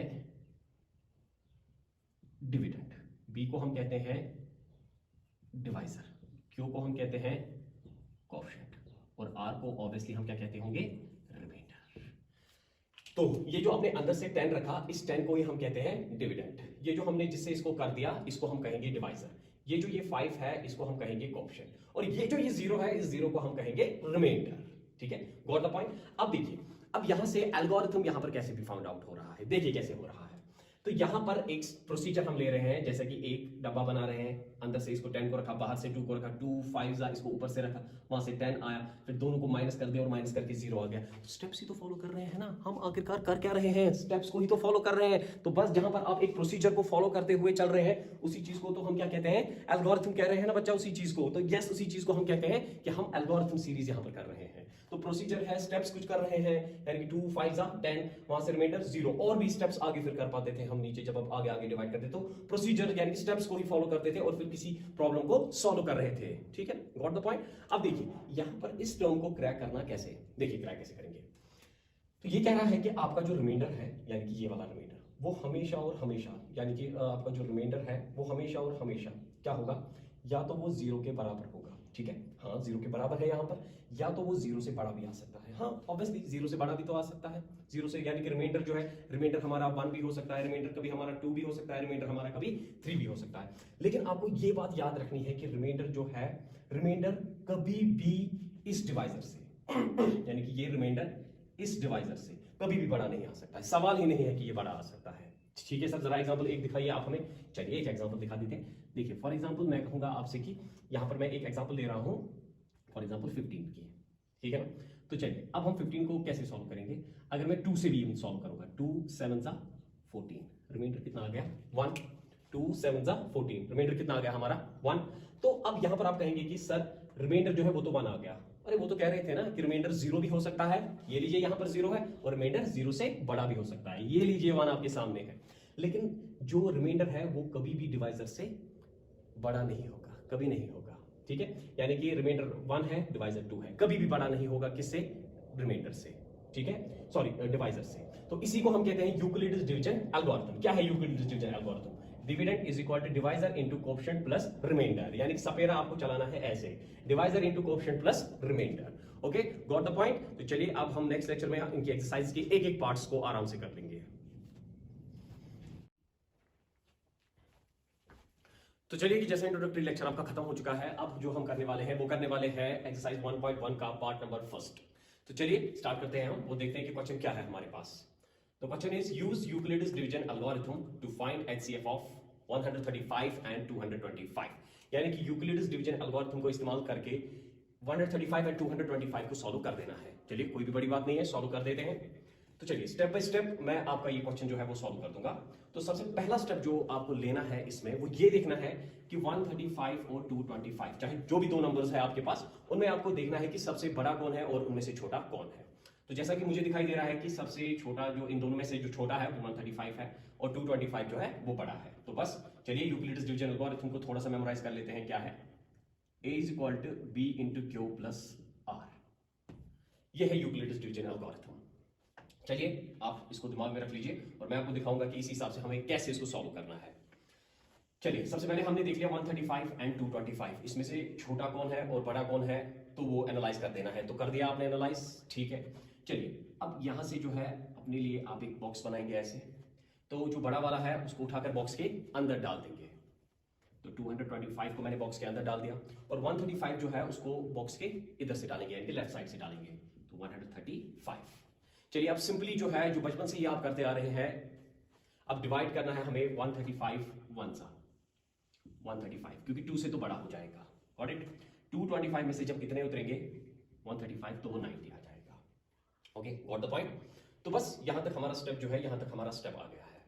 अब हमें करना क्या है, अब हमें यूक्लिडियस डिवीजन एल्गोरिथम को क्या करना है, इस्तेमाल करते जाना है। देख लीजिए कैसे इस्तेमाल करेंगे हम इसको। देख लीजिए सेम हम यही फॉर्मूला लिखेंगे यहां पर कि a is equal to b into q plus r, लिख दी। अब यहां से जो आपको देखना है कि a की जगह जो है, a की जगह हाईलाइट करके a की जगह ये ले लेता है, b की जगह ये होता है, और q की जगह जो होता है यानी कि कोएफिशिएंट आपका वो तो ये हो गया आपका, और रिमाइंडर जो है रिमाइंडर ये है आपका। सारी चीजें आपको दिमाग में होनी चाहिए। चलिए अब a की जगह मुझे यहां पर सीधे दिखाई दे रहा है कि मुझे क्या लिखना है, मुझे 225 लिखना है, ठीक है। b की जगह मुझे क्या लिखना है 135, और Q की जगह मुझे क्या लिखना है 1, और प्लस में R की जगह 90 लिख देना है। Got it? तो यहां पर हमने यही यूक्लिडियस डिवीजन एल्गोरिथम जो है उसको इस्तेमाल कर दिया है और क्वेश्चन को सॉल्व करने की कोशिश कर रहे हैं। लेकिन जैसा कि आपको दिखाई दे रहा है कि जब तक आपका रिमाइंडर जो है वो 0 के बराबर नहीं आएगा, तब तक जो है, तब तक आप इस सोल्यूशन को आगे ही करते जाना है। लेकिन सोल्यूशन को आगे कैसे करना है, सोल्यूशन तो यहां पर खत्म हो गया, अब आगे कैसे मैं सोल्यूशन कर सकता हूं, ये तो प्रॉब्लम हो गई। देख लीजिए सोल्यूशन को क्या करना है। अब जो आप नेक्स्ट स्टेप उठाएंगे, यानी कि स्टेप नंबर 2 जो अब आप उठाएंगे, ठीक है, मैं यहां से इसको रब कर लेता हूं। तो जो अब सोल्यूशन नंबर 2 आप उठाएंगे, यानी कि आप जो है आप फिर से बॉक्स स्टार्ट करेंगे। लेकिन मसला यह है कि अब बॉक्स के अंदर क्या आएगा। देखिए आपको याद रखना है, ये जो डिवाइजर है ये बॉक्स के अंदर की जगह ले लेता है। तो 135 जो है वो उठकर कहां पर आ जाएगा, वो तो उठकर यहां पर आ जाएगा, और ये जो रिमाइंडर है ये डिवाइजर की जगह लेता है। तो ये जो रिमाइंडर है इसको उठाकर आपको यहां पर डाल देना है। बस इससे हम जो है प्रोसीजर को आगे बढ़ा सकते हैं। क्या करना है काम, बस इस 225 को छोड़ देना है। अब 135 आपने ले लिया था, तो 135 जो है उसको यहां पर डाल दीजिएगा और 90 जो है उसको यहां पर डाल दीजिएगा। Got it? चलिए अब यहां से 90 को सोल्यूशन हम करेंगे 135 के साथ, तो 90 1 जा 92 से तो बड़ा हो जाएगा। तो अब 135 में से 90 उतरेंगे तो वहां पर 45 हो जाएंगे। आगे ये बात हमें समझ में। चलिए अब फिर से यूक्लिडियस डिवीजन एल्गोरिथम इस्तेमाल करते हैं, यानी कि a is equal to b into q plus r. अब a की जगह तो आपको पता ही है कि क्या आएगा 135, b की जगह हमारे पास क्या आएगा 90, q की जगह हमारे पास क्या आएगा इट्स 1, एंड r की जगह हमारे पास क्या आएगा 45। Got it? चलिए अब देखिए कि यहां पर जो आपको दिखाई दे रहा है कि अभी भी हमारा रिमाइंडर जो है वो जीरो नहीं आ रहा है, तो प्रोसीजर जो है प्रोसीजर और थोड़ा सा आगे बनाना पड़ेगा। तो अब जो प्रोसीजर आएगा यानी कि नेक्स्ट स्टेप जो आएगा, यानी कि इसी तरह से आपका बॉक्स बनेगा। अब जरा आप अपने दिमाग के हिसाब से बताइए कि बॉक्स के अंदर क्या आएगा। बॉक्स के अंदर ऑब्वियसली ये जो है ये बॉक्स के अंदर की जगह ले लेता है और रिमाइंडर जो है रिमाइंडर बॉक्स के बाहर की जगह ले लेता है। तो हमने अभी देख लिया था। चलिए बस कुछ नहीं करना है, इसको उठाकर इस बॉक्स के अंदर डाल देते हैं। डाल दिया हमने, इस 45 को यहां पर डाल देना है। चलिए इसको भी डाल देते हैं। अरे अब तो कॉन्सिडेंटली यहां पर क्या हो गया, 45 इंटू 2 जब मैं करूंगा वो तो 90 ही आ रहा है, और लीजिए आपका जो रिमाइंडर है वो तो जीरो ही आ गया। ठीक है, तो रिमाइंडर 90 माइनस 90 जो है वो जीरो आ गया। तो बस ये आपको याद रखना है, जब आपका रिमाइंडर जो है वो जीरो के बराबर आ गया है तो आपका प्रोसीजर स्टॉप हो जाएगा। वहीं पर आपका जो प्रोसीजर है वो स्टॉप हो जाएगा, और ये वाला जो आपका है यानी कि आपका डिवाइजर जो है यही HCF होगा किसका, 135 और 225 का। यानी कि हम लिखेंगे 45 इज द HCF ऑफ किसका, 135 एंड 225। That's it. तो इसी तरह से आपको जो है आपको ये सॉल्यूशन दिखाना है कि 45 जो है 45 अब हमारा HCF बन चुका है किसका, 135 एंड 225 का। चलिए तो चलिए कि जैसा कि आप पार्ट नंबर 2 है, पार्ट नंबर 2 को भी अब हम देखेंगे। जैसे कि पार्ट नंबर 1 था वैसे ही अब हमें पार्ट नंबर 2 भी करना है। तो चलिए अब पार्ट नंबर 2 जो है वो थोड़ा सा फास्टली ही करूंगा मैं, क्योंकि आपको कंसेप्शन से आप पूरी तरह से अवेयर हो, एंड आई होप कि आपने अपनी ट्यूशंस में भी चीजों को तो भी अच्छे से समझा ही होगा। तो चलिए सबसे पहले इन दोनों में से बड़ा कौन है, तो ऑब्वियसली जो हमें बड़ा दिखाई दे रहा है वो तो 38220 भी दिखाई दे रहा है, 38,220, और 196 जो है वो बाहर से जाएगा। Yes, got the point. अब यहां पर इसको कैसे सॉल्व करेंगे, देख लीजिए। अब आप बड़े नंबर से ऐसे तो सीधे नहीं रखेंगे ना याद कि इसको एक बड़े नंबर से यानी कि 195 से सॉल्व कर देना है और लिख देना है, नहीं नहीं, वो तो मेमोराइजेशन हो जाएगी। मेमोराइजेशन नहीं करनी है, रटकर नहीं जाना है। कॉन्सेप्ट जो है आपको कॉन्सेप्ट देखना है, क्योंकि कॉन्सेप्ट जो है आपका वो ही आपका पावर होता है। तो चलिए 196 जो है 196 को हम करेंगे 382 के साथ, 3 नंबर वाला है। तो इसी तरह से हम जो है हम इसको 196 वन जा करेंगे तो वो 196 ही आएगा, क्योंकि अगर मैंने 196 टू जा कर दिया वो तो बड़ा हो जाएगा, इसीलिए हमें जो करना पड़ेगा वो 196 से ही करना पड़ेगा। तो 382 में से 196 चली जाएगी तो 1 8 एंड 6 186 आ गया। तो अब जो यहां से है 2 और 0 वो तो ऊपर से निकलकर कहां की ओर आ जाएंगे, नीचे की ओर आ जाएंगे। ये तो सीखा हुआ ही है हमने बचपन से कि ऊपर वाले जो दो टर्म्स है या क्या टर्म्स है वो उठकर नीचे आ जाते हैं। चलिए अभी जो हमारा जो प्रोसीजर है वो थोड़ा सा और आगे बढ़ेगा। ठीक है, देख लेते हैं क्या होगा। अब जो प्रोसीजर है प्रोसीजर कुछ ऐसा हो जाएगा कि 196 को हम 186 यानी कि अभी आप कहेंगे कि सर 3 टर्म्स तो लेंगे, हाँ 3 टर्म्स तो आप ले सकते हैं, लेकिन 196 जो है वो तो 186 से बड़ा है ना। तो यहां पर 196 इवन 1 जा भी 196 ही आ जाएगा, वो तो ज्यादा हो जाएगा। इसीलिए आप यहां पर 3 नहीं ले सकते हैं, यहां पर आपको 4 लेने हैं। वाई रीजन ये है कि 196 जो है वो 186 से बड़ा है, 1 से भी यहां पर इससे ही बड़ा अमाउंट आ जाएगा। सिंपल कॉन्सेप्ट, इसीलिए मैंने 3 की जगह जो है वो 4 ले लिए हैं। तो चलिए अब जो है अब हम इसको करेंगे 9 के साथ, यानी कि लास्ट वाली टर्म जो है वो 9 के साथ ही आ रही है, तो हम इसको 9 के साथ ही करेंगे। वो आएगा 1 7 6 और 4 1764 वो आपका अमाउंट आ रहा है 196 को किसके साथ करके, 9 के साथ करके। चलिए got it, got the point. अब चलिए अब यहां से जो है हमें इनको माइनस करना है आपस में, वो जो है माइनस करके आपको यहां पर आएगा 180 तो 98 और ऊपर से जो 0 है वो कैरी होकर नीचे आ जाएगा, यानी कि 980 जो है वो आपको यहां से मिल गया। तो चलिए अब यहां से जो है 196 को जब मैं 5 से करूंगा, यानी कि जब मैं इसको 5 के टेबल से लूंगा तो 196 को इंटू करूंगा 5 के साथ, वो तो 980 ही आएगा।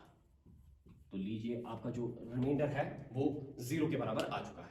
करेक्ट। तो अब यहां से जो हमें दिखाई दे रहा है कि सबसे पहले जो कॉन्सेप्ट है, कॉन्सेप्ट में हमने क्या किया था, सबसे पहले हमने किया था यहां पर हमने खाली और खाली 3 टर्म्स को लिया था। क्यों? क्योंकि अगर हम ज्यादा टर्म्स को लेते सीधे मल्टीप्लाई कर देते वो तो आपका रटा मार्कर जो है वो कॉन्सेप्ट हो जाता। इसीलिए जो है हमने देख लिया कि हमने यहां से इसको पहले 3 टर्म्स के साथ कर लिया, फिर सॉल्व कर लिया, फिर 4 टर्म्स के साथ कर लिया, फिर सॉल्व कर लिया, और हमारा रिमाइंडर 0 आ गया है। तो चलिए अब इसी पर जो है इसी पर यही 196 जो है ये HCF होगा 196 एंड 38220 का।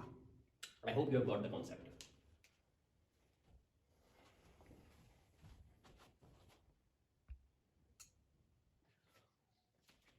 अब चलिए बच्चों, अब हम क्वेश्चन नंबर 1 का पार्ट नंबर 3 करने वाले हैं। ठीक है, काफी अब इजी होने वाला होगा आपके लिए अगर आपने पार्ट नंबर 1 और पार्ट नंबर 2 अच्छे से समझ लिया है।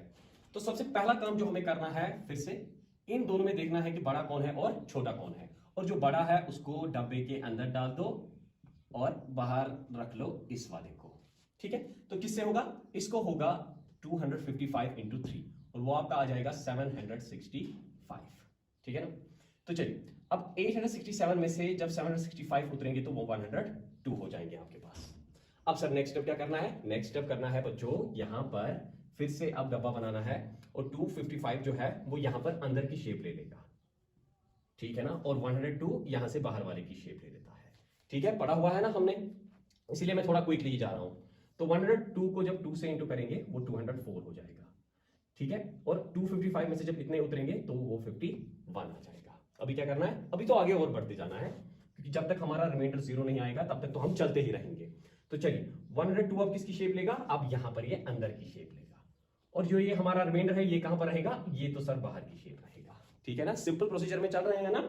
तो 51 को इंटू जब मैं करूंगा 2 से, वो हो जाएगा 102, और यहां पर मेरा रिमाइंडर जो है आप 0 आ गया। जैसे ही रिमाइंडर 0 आता है उसी टाइम पे आपको समझना है कि ये 51 आपका आंसर है।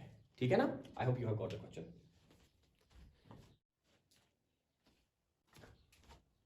तो चलिए, अब हम स्टार्ट करने जा रहे हैं रियल नंबर का क्वेश्चन नंबर 2। तो स्टार्ट करते हैं इसको नाउ। तो क्वेश्चन कह रहा है कि show that any positive odd integer is of the form of 6q + 1, 6q + 3, 6q + 5 where q is some integer। तो देखिए ये सब क्या कह रहे हैं, ये क्वेश्चन को पहले समझा देते हैं अच्छे से। देख लीजिए, मतलब ये यहां पर कह रहा है कि आपको दिखाना है कि कोई भी ऑड इंटीजर इस फॉर्म में आ सकता है, यानी कि 6q + 1, 6q + 3, 6q + 5। अब यूक्लिडियस डिवीजन एल्गोरिथम तो यानी कि लेमा तो हमने पढ़ा हुआ है ना। तो यहां पर अब सबको दिखाई दे रहा है कि ये एक शेप में है। जरा बताइए वो शेप क्या है?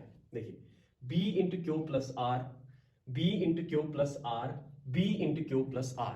जबकि जो यूक्लिडियस डिवीजन एल्गोरिथम था वो क्या था? a = b × q + r।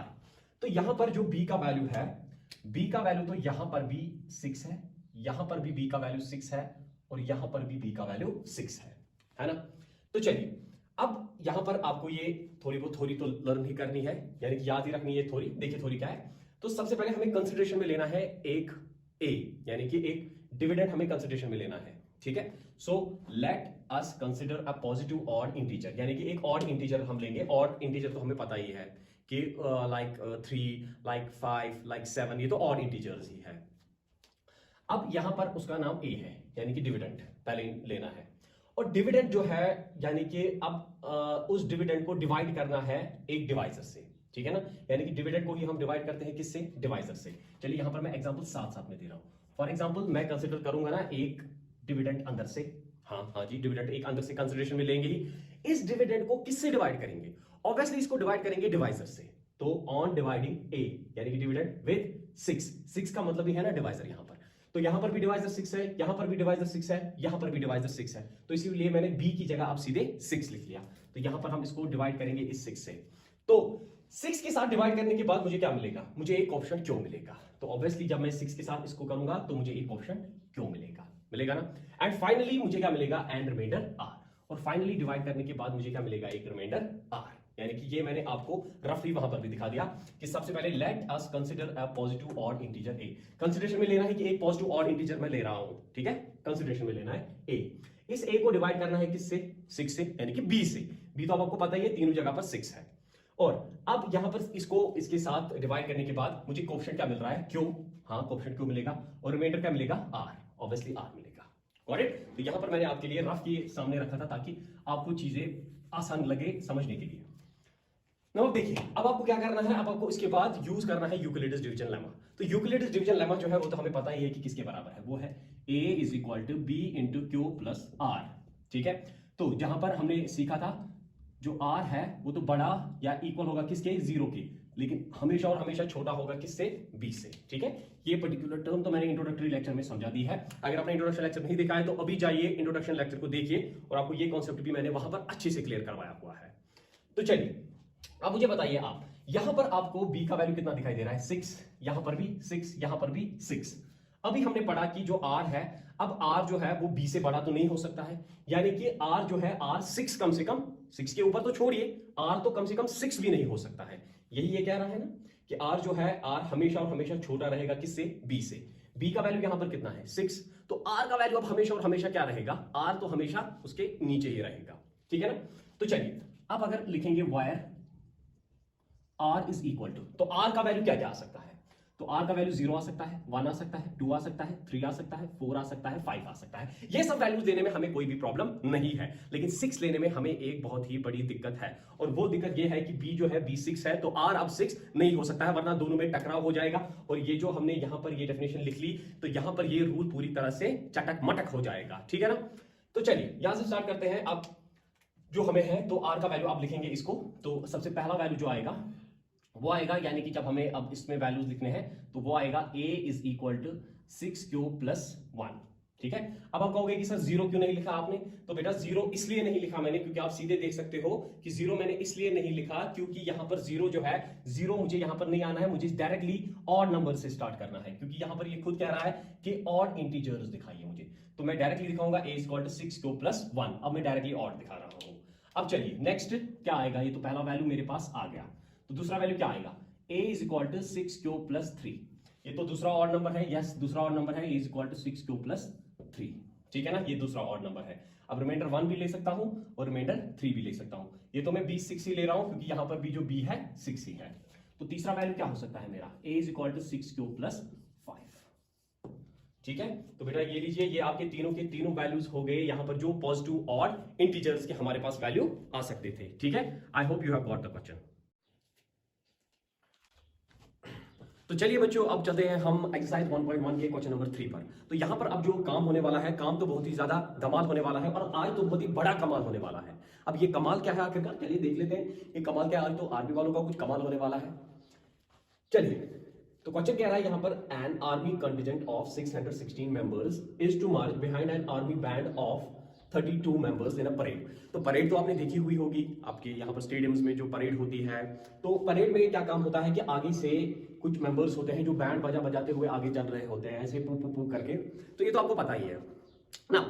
अब यहां से ये जो परेड वाले हैं, परेड वाले तो आगे कुल मिलाकर, यानी कि जो पोपो बजाने वाले हैं, पोपो बजाने वाले तो कुल मिलाकर हमारे पास 32 मेंबर्स है। तो इमेजिनेशन कर लीजिए, यानी कि सोचना है आपको कि 32 मेंबर्स आगे बढ़ रहे हैं परेड में, ऐसे चल रहे हैं पोपो पो करके, हाँ ठीक है। अब उनके पीछे जो है आर्मी का एक और बैंड है जो कि 616 मेंबर्स के हैं, तो कुल मिलाकर 616 मेंबर्स इनके पीछे से चल रहे हैं, और आगे से जो है, आगे से 32 मेंबर्स है। Okay, got the point. चलिए अब यहां से हमें कहना है these two groups have to march in the same number of columns, यानी कि आप देखिए, अब यहां पर तो मैंने ये कॉलम्स बना दिए हैं, कुल मिलाकर 8 कॉलम्स बना दिए हैं, क्योंकि मुझे पता है आंसर तो 8 आने वाला है। तो अब इनको जो है, यानी कि जितने कॉलम्स ये बनाने वाले हैं, यानी कि जो 32 मेंबर्स हैं, जितने कॉलम्स ये बनाने वाले हैं, फॉर एग्जाम्पल हमने लिखा 1 2 3 4 5 6 7 8 मैंने बना दिए फॉर एग्जाम्पल, तो उतने ही कॉलम्स किनको बनाकर चलना है, इनको भी बनाकर चलना है, ठीक है। अब यहां से हमें बताना है कि कितने नंबर ऑफ कॉलम्स ये और ये इकट्ठे बनाने चाहिए, यानी कि जितने नंबर ऑफ कॉलम्स है उतने ही नंबर ऑफ कॉलम्स यहां पर इनके भी होने चाहिए। तो बताइए what is the maximum number of columns in which they can march, यानी कि मैक्सिमम नंबर ऑफ कॉलम्स बताइए जो यहां पर भी और यहां पर भी क्या होने वाले हैं, सेम होने वाले हैं, ठीक है। तो चलिए ये आपके पास डायग्रामिक रिप्रेजेंटेशन है, मैंने तो ऑलरेडी कॉलम जो है वो बराबर 8 इनके पास भी और 8 इनके पास भी बना दिए हैं, क्योंकि मुझे पता है आंसर भी मेरा 8 ही आने वाला है। तो चलिए आप देख लेते हैं 8 कैसे आने वाला है। These two groups have to march in the same number of columns, हाँ सेम नंबर ऑफ कॉलम्स में इनको मार्च करना है। What is the maximum number of columns in which they can march? अब वो मैक्सिमम नंबर ऑफ कॉलम्स तो निकाल कर भी दिखाने हैं ना हमें, ठीक है।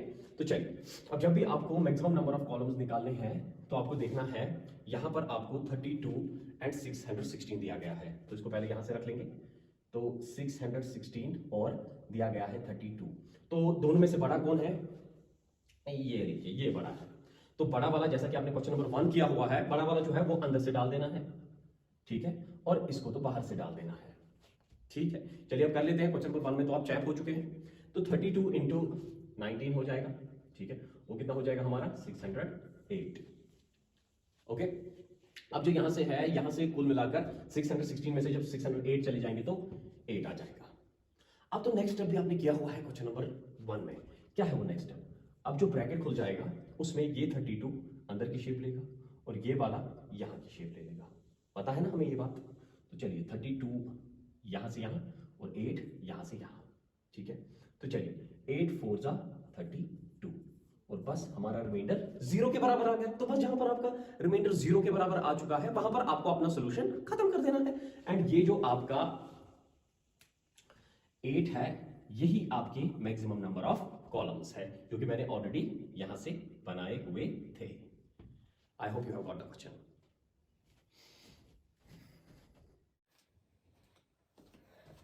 तो चलिए बच्चों, अब करने वाले हैं हम क्वेश्चन नंबर 4 एक्सरसाइज 1.1 के ऊपर आगे ही बढ़ रहे हैं। अब इस क्वेश्चन को देखकर यानी कि बाप रे बाप, इस क्वेश्चन को देखकर आप डरनेगा नहीं, क्योंकि जो डर गया समझो घर गया, यानी कि जो डर गया समझो घर चला गया। तो चलिए अब यहाँ से क्वेश्चन नंबर 4 जो है, क्वेश्चन नंबर 4 को हम स्टार्ट कर लेते हैं, देख लेते हैं क्वेश्चन क्या कह रहा है। क्वेश्चन नंबर 2 से रिजेंबलिंग बहुत ज्यादा आ रही है, बस सिर्फ फर्क इतना ही है कि यहाँ पर आपको कोई कॉन्सेप्ट है स्क्वायरिंग का। चलिए स्टार्ट कर देते हैं। देखिए फिर से यूज करना है यूक्लिडिस डिवीजन लेमा को और शो करना है स्क्वायर, यानी कि यहाँ पर आपको ये बात दिमाग में रखनी है, कुछ स्क्वायरिंग से आपको मसला करना है solve. Square of any positive integer is of the form of 3m और 3m + 1। घंटी बज गई। कैसी घंटी बज गई आपकी? घंटी तो ये बज गई कि यहाँ पर ये जो है 3m, ये तो कुछ इस शेप में है ना, b × q। अब कोई कहेगा कि सर यहाँ पर b × q तो आपने दे दिया, लेकिन r कहाँ है? तो मैं कहूँगा अरे गधो, r तो यहाँ पर 0 आएगा ना, ठीक है। यानी कि जहां पर r कुछ भी नहीं देखा होगा वहां पर तो r कितना आएगा? 0 आएगा ना वहां पर r। तो यहाँ पर b × q + 0 है। यहाँ पर क्या है? अरे यहाँ पर तो सीधी सी बात है, b × q + 1 है ना। यानी कि ये तो यूक्लिडिस डिवीजन लेमा से मैच हो रहा है। चलिए फर्दर हिंट को देख लेते हैं। तो हिंट में कहा गया है कि x को एक पॉजिटिव इंटीजर ले लीजिए, यानी कि हिंट को थोड़ा बहुत कंसिडरेशन में लेना चाहिए और इसको इन फॉर्म्स में आप दिखा दीजिए, यानी कि 3q + 1 3q + 2। यानी कि क्वेश्चन को थोड़ा सा इन्होंने इजी बना दिया है कि इस चीज को जब हम हिंट से इस्तेमाल करेंगे। चलिए ठीक है। तो फिर से वही बात जो आपने क्वेश्चन नंबर 2 में किया था, थोड़ी बहुत अंग्रेजी तो आनी चाहिए ना, यानी कि मैथमेटिक्स तो प्रैक्टिकलिटी में ही आ जाता है, लेकिन थोड़ी बहुत अंग्रेजी तो हमें भी आनी चाहिए। तो क्या करेंगे हम? Let us consider a positive integer a। एक पॉजिटिव इंटीजर हमने कंसिडरेशन में किया, जैसे कि क्वेश्चन नंबर 2 में कहा था। ये लीजिए है, जिसको हम डिवाइड करेंगे b से। तो ये लीजिए b से हम डिवाइड करते हैं। क्या देता है हमें b से डिवाइड करके? b से डिवाइड करके हमें देता है कोएफिशिएंट q, और क्या देता है? रिमाइंडर r दे देता है। और इसी पर यूक्लिडिस डिवीजन लेमा जो है वो कह रहा है a = b × q + r। ठीक है। चलिए अब यहाँ से मुझे एक एक करके, यानी कि अब इन सबको सॉल्व करके एक करके सॉल्व करके मुझे दिखाना है, इसको इन फॉर्म्स में लेकर आना है, यानी कि इन फॉर्म्स को उठाना है और यहाँ पर इन फॉर्म्स के बराबर लेकर आना है। तो चलिए देख लेते हैं, मैं आपको दिखाऊंगा कैसे आप ये सॉल्व करेंगे। देखिए सबसे पहले जो हम काम करेंगे, यानी कि इसको केस वाइज हम लेंगे, यानी कि सबसे पहले मैं यहाँ पर केस फर्स्ट स्टार्ट कर रहा हूँ ताकि क्वेश्चन जो है क्वेश्चन आपको बहुत ही ज्यादा सिंपल हो जाए। तो चलिए देखिए सबसे पहले यहाँ पर हम कहना चाहेंगे कि r जो है, r हमारा क्या होगा? अब यहाँ पर where r = तो क्या हो सकता है हमारा r? देखिए इससे पहले भी मैं आपको कॉन्सेप्ट समझा चुका हूँ कि b जो है, b हमेशा और हमेशा r से क्या होगा? r से बड़ा होगा। ये तो हम समझ चुके हैं ना कॉन्सेप्ट। इसीलिए अगर b यहाँ पर 3 है तो r कितना हो सकता है? r तो 0 हो सकता है, r तो 1 हो सकता है, r तो 2 हो सकता है, लेकिन r कभी भी 3 नहीं हो सकता है। रिमाइंडर कभी भी इस डिवाइजर के बराबर भी नहीं आ सकता है। बड़ा तो आप छोड़ ही दीजिए, ठीक है। ये तो इसके बराबर भी नहीं आ सकता है, तो ऊपर क्या आएगा? तो r कितना आएगा? r तो हमारे पास 0 का केस है, 1 का केस है, 2 का केस है। तो ये तीनों केसेस आपको उठाने हैं 1 बाय 1 और इनको सॉल्व कर देना है। मैंने है ना सबसे पहले आपके लिए केस नंबर 1 यहाँ पर रखा हुआ है। तो चलिए केस नंबर 1 जो है, केस नंबर 1 हम ये उठाएंगे, यानी कि 3q। ध्यान से देखिए, थोड़ा सा टाइम अगर लग गया तो कोई बात नहीं है, आपको कॉन्सेप्ट अच्छे से आना चाहिए। तो चलिए सबसे पहले मैं जो उठा रहा हूँ, मैं उठा रहा हूँ a = 3q + 0, क्योंकि कुछ भी नहीं है, रिमाइंडर में तो 0 आएगा। चलिए अब 0 की तो कोई वैल्यू है ही नहीं, जैसा कि आपको पता है। अब यहाँ से तो आपको इसकी स्क्वायरिंग करनी है, तो क्या लिखेंगे? हम लिखेंगे स्क्वायरिंग ऑन बोथ साइड्स। दोनों साइड से आपको क्या करनी है? दोनों साइड से आपको यहाँ पर स्क्वायरिंग करके दिखानी है। तो चलिए, यानी कि a² = 3q का होल स्क्वायर, ठीक है ना। चलिए अब यहाँ से स्क्वायरिंग को थोड़ा सा सॉल्व कर देते हैं। चलिए देखिए बेटा, ये जो स्क्वायर होता है ये एक तो 3 के पास भी होता है और q के पास भी होता है। चलिए 3 3 = 9, q के साथ तो ये स्क्वायर सॉल्व नहीं हो सकता है, इसलिए ये q स्क्वायर ही आएगा बच्चा। अब 9q² में, यानी कि 9 जो है, 9 में हम, इस 9 में हम 3 को कॉमन निकाल सकते हैं, ठीक है, क्योंकि 9 जो है, 9 के अंदर 3 का टेबल आ जाता है। तो कॉमन निकालना, ये आपको यहाँ पर ध्यान रखना है कि 9 में हम 3 को कॉमन निकाल सकते हैं। क्यों? 3 3 = 9। अब ब्रैकेट के अंदर से क्या आएगा वो तो मसला है ना, तो ब्रैकेट के अंदर से मैंने डायरेक्टली फिलहाल लिख देना है कि 3q² ही आएगा। ठीक है, तो मैंने ब्रैकेट के अंदर से क्या लिख दिया 3q²। अब आप कहोगे कि यहाँ से सर ये कैसे हमें पता चलेगा कि ब्रैकेट के अंदर से क्या लिखना है। देखो बेटा, जब आप पहले जो कॉमन निकालोगे ना, उसको तो आपको कॉमन निकालना ही है, वो तो आना ही चाहिए। अब जब तक आप इस स्टेप में चैप नहीं हो जाओगे तब तक देखिए आपको क्या करना है। आपको इस 9q² को उठाना है, रफ में इसके साथ डिवाइड करना है। देखिए यहाँ से आप रफ बनाएंगे, एक रफ बनाएंगे। देखिए क्या करना है, 9q² को डिवाइड करना है 3 से। देखिए 3 1 3, 3 3 9, 3q²। यही आया ना मुझे भी? हाँ चलिए, अब बस कुछ नहीं करना है, इस 3q² को पुट करना है m के बराबर, where m is some integer, क्योंकि इसको सॉल्व करके भी हमारे पास क्या आता रहता है, इंटीजर्स ही आते रहते हैं। यानी कि जब आप इसको सॉल्व करोगे कोई इंटीजर ही आएगा। अब कोई इंटीजर ही आएगा, इसके बदले में ही मैं इसको पुट करूंगा किसके बराबर, m के बराबर मैं पुट करूंगा। तो putting 3q² is equal to m। ठीक है, चलिए इसको m के बराबर पुट कर दीजिए और ये आएगा हमारे पास 3m, यानी कि पहला फेज यानी कि 3m। देखिए कितनी सिंपली हमारे पास आ गया, यानी कि पहला केस जो है, पहला केस हमारे लिए क्लियर हो चुका है, यानी कि 3m जो है 3m हमारे पास आ चुका है। चलिए अब किसको लेंगे हम, अब हम लेंगे 3q+1 को।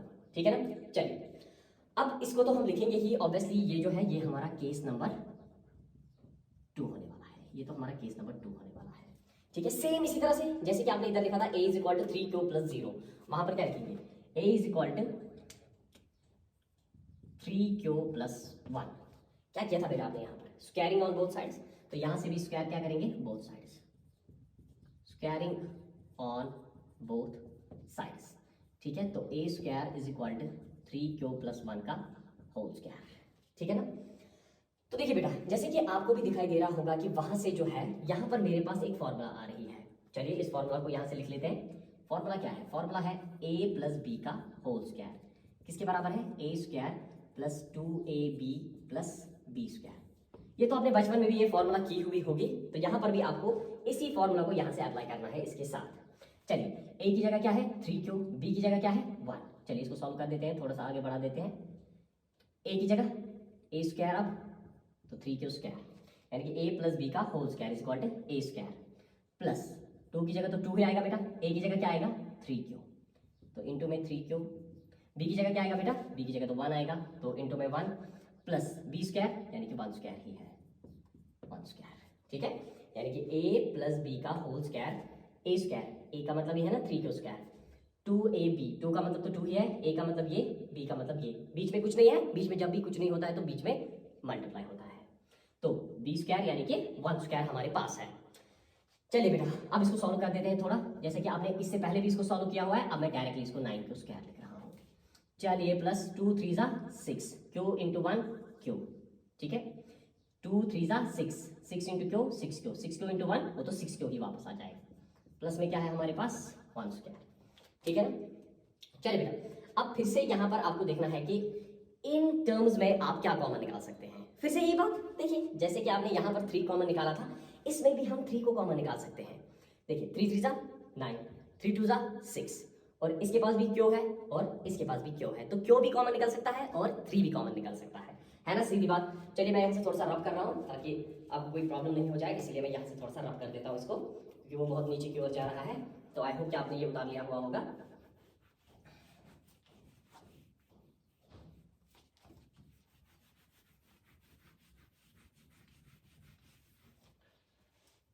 तो चलिए अब इसमें से जब हम कॉमन निकालेंगे तो कॉमन किसको निकालेंगे, कॉमन तो ऑब्वियसली हम 3 को निकालेंगे। चलिए बताइए अंदर से क्या बचेगा, अंदर से यहाँ पर बचेगा, सॉरी, और क्यों को कॉमन निकालेंगे तो अंदर हमारे पास क्या बचेगा, चलिए अंदर हमारे पास क्या बचेगा, अंदर हमारे पास 3q+2 बचेगा, और प्लस में 1² तो कितना होता है 1 ही होता है। अब अरे बाप रे बाप, ये 3q+2 कहाँ से आ गया। ठीक है, यानी कि 3q+2 कहाँ से आ गया, यहाँ पर तो ये तो मसला हो गया ना हमारे लिए, यहाँ पर ये तो मसला खड़ा हो गया ना। चलिए अब यहाँ से ये जो मसला यहाँ पर आपने खड़ा कर दिया खुद के लिए, ठीक है, तो एक काम ये कर लीजिए, यहाँ पर आप एक सेकंड, इसमें आप हम 3 ही कॉमन ले लेते हैं। ठीक है, यहाँ पर इसमें हम 3 ही कॉमन ले लेते हैं, तो अंदर से क्या बचेगा, अंदर से बचेगा 3q² + 2q, प्लस में 1² 1 ही आएगा। ठीक है, मैंने 3 को कॉमन नहीं लेना है, मैंने 3 ही सिर्फ कॉमन ले लिया है। अब देखिए, अब यहाँ से आप कहेंगे कि सर 3q² + 2q, ये कैसे पता चलेगा कि हमें ये आएगा, तो जैसा कि मैंने आपको कहा, कुछ नहीं करना है, आपको रफ बनाना है, अपने यहाँ पर रफ बनाना है। जब तक आप इसमें चैम्प नहीं हो जाओगे तब तक आप रफ बनाओगे। देखिए बेटा, पहले 3 तो कॉमन निकालना आना चाहिए, इन दोनों में 3 कॉमन आएगा, ये तो निकालना आना चाहिए, ठीक है। आगे निकालकर फिर कुछ नहीं करना है, इस वाले को डिवाइड करना है इसके साथ, और जो बचेगा उसको यहाँ पर डाल दिया। देख लीजिए कैसे, अगर मैं 9q² को डिवाइड करूंगा 3 से, 3 1 3, 3 3 9, हो गया ना 3q², ठीक है। अब इसी तरह से इसको उठाना है और 3 के साथ डिवाइड करना है और अंदर से ये रख लेना है। देखिए 6q डिवाइडेड बाई 3, 3 1 3, 3 2 6, 2q यहाँ से अंदर से आ गया। तो जब आप चैप हो जाओगे तो आपको तो इन चीज़ों की जरूरत ही नहीं पड़ेगी, ठीक है ना। अभी चलिए थोड़ा बहुत कर लेते हैं। अब जैसे कि पुट आपने उसमें भी किया था, आपको यहाँ पर भी पुट करना है, यानी कि putting 3q² plus 2q is equal to m के बराबर। जबकि इसको सॉल्व करके इंटीजर ही आएगा, और इंटीजर किसके बराबर होगा, m के बराबर ही हुआ है। तो चलिए यहाँ पर 3 और m और प्लस 1, इसकी जगह हमने m लिख दी थी और यहाँ पर ये प्लस में 1 आ गया, ठीक है ना। तो लग रहा है आपको कि ये लीजिए, ये आपकी शेप भी आपके सामने है, तो ये लीजिए, ये आपकी इक्वेशन नंबर 2 आपके सामने हाजिर कर दी है हमने। तो चलिए बेटा, मैं उसको रब कर रहा हूँ, आई होप कि आपने वो भी उतार लिया हुआ होगा। चलिए बेटा, अब आगे कर लेते हैं। अब यहाँ से देखिए, अब आप कहेंगे कि ये दो तो आ चुके हैं सर, आप आगे क्यों बढ़ा रहे हैं? नहीं, अब यहाँ से इस वाली इक्वेशन को भी सॉल्व करना बहुत ही ज़्यादा जरूरी है, क्योंकि अब 3q प्लस 1 है, तो अब 3q प्लस 2 को भी हमें सॉल्व करना ही पड़ेगा। चलिए, अब यहाँ से ये तो मैं तेजी में ही अब दिखा सकता हूँ। तो तीसरे केस में हम क्या करेंगे, तीसरे केस में हम करेंगे a is equal to 3q plus 2। अब आपको पता ही है कि स्क्वायरिंग करनी है बोथ साइड से, हाँ ठीक है, बोथ साइड से स्क्वायर कर रहे हैं, तो ये क्या आएगा, a² is equal to 3q plus 2 का होल स्क्वायर। अरे सर, यहाँ पर तो फॉर्मूला आ गई फिर से, a प्लस b का होल स्क्वायर। तो चलिए आप बताइए मुझे क्या आएगा यहाँ से। अब अगर मैं तेजी से लिख रहा हूँ, a² plus b² sorry plus 2ab या b² भी लिख सकते हैं आप, प्लस 2ab और प्लस में b², ये तो आ गया ना। देखिए a² plus 2ab plus b², ये तो आ गया ना हमारे पास। चलिए सॉल्व कर लीजिए। अरे इजी है, पिछली टाइम की तरह, 3 3 9 और q² plus 2 3 6, 6 into Q 6q, 6q into 2 12q plus 2 2 4। देखिए कंफ्यूज नहीं होना है यहाँ पर, 2 3 6, 6 2 12 लिख दिया, और क्यू को तो साथ में लिखना है, ठीक है ना। चलिए अब यहाँ पर क्या निकालेंगे, अरे यहाँ पर तो फिर से हम 3 को कॉमन निकाल सकते हैं। अब आपको पता ही है, कॉमन जब तक आपको निकालना नहीं आ रहा है, सॉरी कॉमन के बाद जब तक आपको नहीं आ रहा है, तो इसको इसके साथ डिवाइड और लिख दो यहाँ पर, इसको इसके साथ डिवाइड और लिख दो यहाँ पर, ठीक है ना। अब यहाँ पर एक काम कर सकते हैं, वो देखिए वो क्या काम है। वो काम ये है कि देख ध्यान से, अब अगर इस 4 को मैंने, यानी कि जो मुझे 2 2 4 आ गया, एक स्टेप और कर सकते हैं हम इसमें, 9q² प्लस 12q। अगर मैं इसको 3 प्लस 1 लिख दूँ, किसी को कोई प्रॉब्लम है? मुझे तो कोई प्रॉब्लम नहीं है, क्योंकि 4 तो होता ही है ना 3 प्लस 1। अब यहाँ से हमें एक चीज एक्स्ट्रा मिल रही है कि ये 3 भी इनमें कॉमन निकल सकता है और हमें प्लस में 1 आ जाएगा, ठीक है ना। तो चलिए अब मैं इसमें क्या कॉमन निकाल सकता हूँ, अब मैं इसमें 3 कॉमन निकाल सकता हूँ। अब बताइए अंदर क्या बचेगा, शाबाश शाबाश, वेरी गुड 3q² और 3 4 12q, और प्लस में ये क्या बचेगा, 3 1 3 और प्लस में 1, ठीक है ना। आई होप कि आप रफ से फिलहाल के लिए कर रहे हो इसको साइड में, जब तक कि आप चैप नहीं हो जाओगे और जब तक कि आप इसको अच्छे से नहीं कर पाओगे तब तक आप इसको यहाँ से ले रहे हो, ठीक है। जैसे ही आप चैप हो गए तो बस दैट्स इट। तो चलिए क्या लिखेंगे, पुटिंग, हाँ इस सारी टर्म को किसके बराबर, m के बराबर, 3q² plus 4q plus 1 is equal to m के बराबर इसको पुट कर दिया। तो चलिए ये क्या आएगा, ये आएगा 3m प्लस 1। तो यहाँ पर 3q प्लस 2 को भी हमने किसके बराबर ला दिया, 3m प्लस 1। अगर ज़्यादा बड़ी हो गई हो तो वीडियो में ज़्यादा बड़ी आ गई है, लेकिन आपको हर एक कॉन्सेप्ट समझाना भी तो बहुत ही ज़्यादा ज़रूरी था ना, ठीक है। अब जो डर गया है वो घर जा सकता है।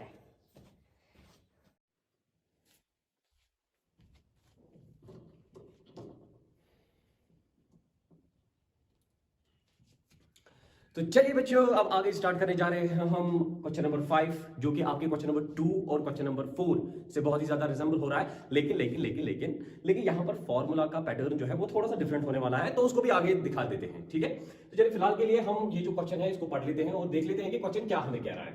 देखिए फिर से वही चीज, यूज यूक्लिडिस डिवीजन लेमा। अब तो हम चैप हो चुके हैं यूज यूक्लिडिस डिवीजन लेमा को करने में।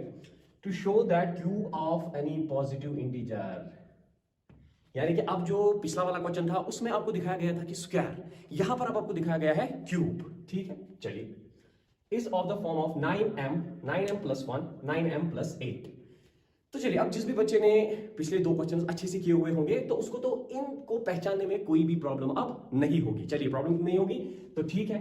यहां से ये जो है ये शेप ले रहा है बी की और ये शेप ले रहा है क्यू की। फिर से अगर आप कहेंगे कि सर थोड़ा सा बड़ा लिख देते हैं इनको, तो ये जो थोड़ा सा छोटा लिखने में मुझे थोड़ी सी ये आदत पड़ गई है थोड़ा सा छोटा लिखने में, तो इंशाल्लाह ताला आगे आगे बढ़ते जाएंगे, आपके लिए बड़ा बड़ा लिखते जाऊंगा मैं। तो मैं इस पे अपनी कोशिश पूरी तरह से कर रहा हूं। तो ये बी की शेप ले रहा है और ये क्यू की शेप ले रहा है। अब आप कहेंगे कि सर आर की शेप कहां गई, रिमाइंडर? अरे रिमाइंडर तो यहां पर कितना आएगा, वो तो 0 ही आएगा ना। हाँ ठीक है sir.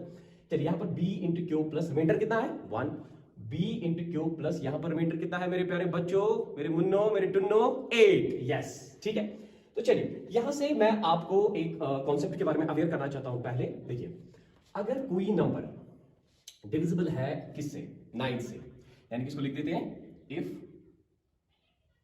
a number is divisible by 9, यानी कि बच्चों अगर कोई नंबर डिविजिबल है किससे, 9 से, तो it is also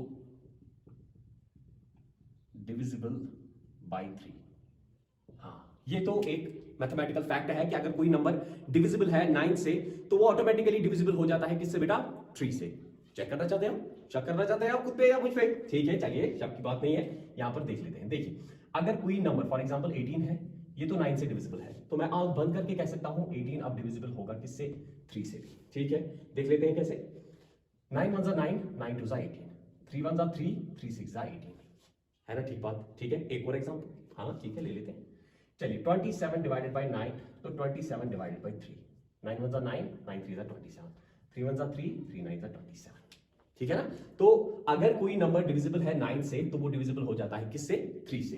अब सर ये क्यों आप दिखा रहे हैं, इसका इस क्वेश्चन से क्या वास्ता है, देख लीजिए। इसका वास्ता भी दिखा देते हैं। इसका वास्ता तो दूर दूर तक इस यहां पर इस क्वेश्चन से है। देख लीजिए कैसे। अगर मैं 9 की जगह अब यहां पर 3 डाल दूं, 9 की जगह 3 डाल दूं, 9 की जगह 3 डाल दूं, तो कोई प्रॉब्लम होने वाली है? हाँ, प्रॉब्लम तो नहीं होने वाली है, लेकिन एक आसानी होने वाली है। यानी कि क्वेश्चन जो है, क्वेश्चन थोड़ा सा कन्वीनियंट होने वाला है। वो कैसे? वो ऐसे कि यहां पर जब आपका ये B9 होगा, आपका ये B9 है, तो पिछले क्वेश्चन में तो पढ़ते आ रहे हैं ना कि R जो है R B से हमेशा और हमेशा क्या होगा, छोटा। तो अब अगर B यहां पर 9 है तो आपके रिमाइंडर कितने होने वाले हैं, 0 1 2 3 4 5 6 7 8। पक जाओगे इतना करते करते, यानी कि कुल मिलाकर 8 केसेस आपको करने हैं, पक जाएंगे हम ये केसेस करते करते। तो इसी की बुनियाद पर अब हम एक काम करेंगे। अब जब हम इसको 9m को 3 की जगह लेंगे तो अब रिमाइंडर कितना होने वाला है सर, 0 1 2, दैट्स इट। हाँ, यहां पर तो इतने ही होने वाले हैं। तो केसेस कितने बन जाएंगे हमारे, कुल मिलाकर 3 केसेस हमारे बन जाएंगे जब हम 9 की जगह अब किसको लेंगे, 3 को लेंगे। ठीक है ना? चलिए अब आगे बढ़ देते हैं। अब यहां से स्टार्ट कर देते हैं यूजिंग यूक्लिडियस डिवीजन लेमा, यानी कि यूजिंग यूक्लिडियस डिवीजन लेमा। क्या है यूक्लिडियस डिवीजन लेमा? वो है sir a is equal to b into q plus r sir. ठीक है, और फिर जो हम वो डेफिनेशन लिखते थे थोड़ी बहुत, अभी तो आज तो आप उसमें चैप हो चुके होंगे, दैट r इज ग्रेटर और equal to 0 but r will be less than b। कि r जो है रिमाइंडर जो है वो हमेशा और हमेशा 0 के बराबर भी आ सकता है और 0 से बड़ा भी आ सकता है, लेकिन b के हमेशा हमेशा क्या आएगा, यानी कि इस b के छोटा। लेकिन अब तो हम b9 नहीं लेने वाले हैं, अब तो हम b3 लेने वाले हैं। ठीक है ना? चलिए अब यहां से स्टार्ट कर देते हैं। अब यहां से मैं आपके लिए इसको लिख रहा हूं a is equal to 3q plus r, यानी कि अब मैंने आपको दिखा भी दिया यहां से कि जो अब मैं यहां पर b लेने वाला हूं वो तो मैं 9 नहीं लेने वाला हूं, वो तो अब मैं बेटा 3 लेने वाला हूं। ठीक है ना? तो चलिए r बताइए, r फिर कितना होगा, where r is equal to 0 1 2, क्योंकि r तो इस b से बड़ा होने वाला बिल्कुल भी नहीं है, r तो इससे हमेशा और हमेशा क्या आएगा, छोटा ही आएगा। ठीक है ना? गॉट द पॉइंट ना? अब चलिए आप स्टार्ट कर देते हैं। अब सबसे पहला केस, तो पहले हम जो है हम 3q वाला केस लेंगे। ठीक है ना? यानी कि पहले केस में हम जो है, यानी कि केस नंबर फर्स्ट जो हम पकड़ने वाले हैं, केस नंबर फर्स्ट, ठीक है। अब हम केस नंबर फर्स्ट में जो पकड़ेंगे वो 3Q को पकड़ेंगे, क्योंकि आपने अगर क्वेश्चन नंबर 4 भी देखा हुआ होगा, क्वेश्चन नंबर 4 में भी वो कह रहा था कि हिंट के हिसाब से चलना है, आपको हिंट के हिसाब से उसको लेना है।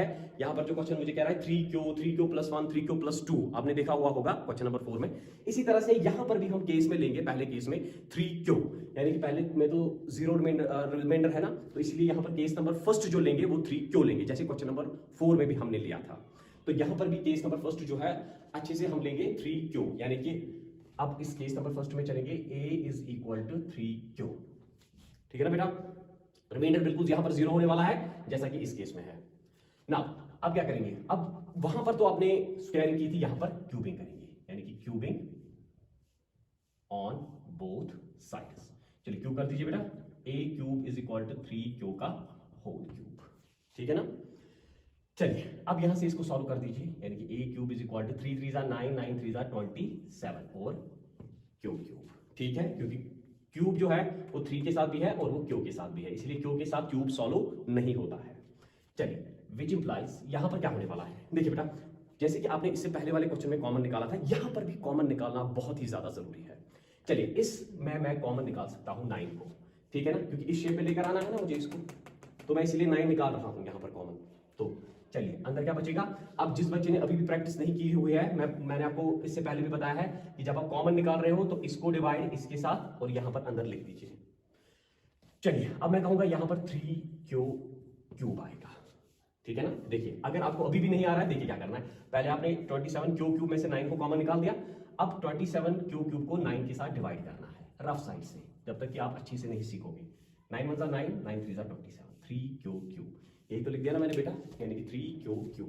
अब क्या करना है, शाबाश शाबाश शाबाश, अब तो आप बहुत ही ज्यादा इसमें अच्छे हो चुके हो। जैसे आपने इसको लेट किया था पिछले में m के बराबर, वहां पर यहां पर भी, यानी कि पुटिंग 3Q³ = m, यानी कि 3Q³ को आपने किसके बराबर कर दिया, लेट m के बराबर, तो ये हो जाएगा 9m, और मिल गई हमें पहली इक्वेशन हमारी, ठीक है ना।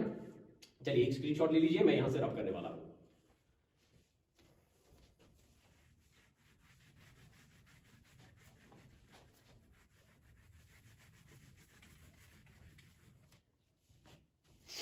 चलिए अब केस नंबर 2 जो है, केस नंबर 2 में हमें जो रिमाइंडर लेना है वो तो 1 लेना है, लेकिन हम जो है हम 3Q के हिसाब से चल रहे हैं, यानी कि क्वेश्चन नंबर 4 जो है उसमें भी आपको कहा गया था 3Q+1 ले लीजिए, इसमें भी मैंने 3Q और 3Q+1 ले लिया, ठीक है ना।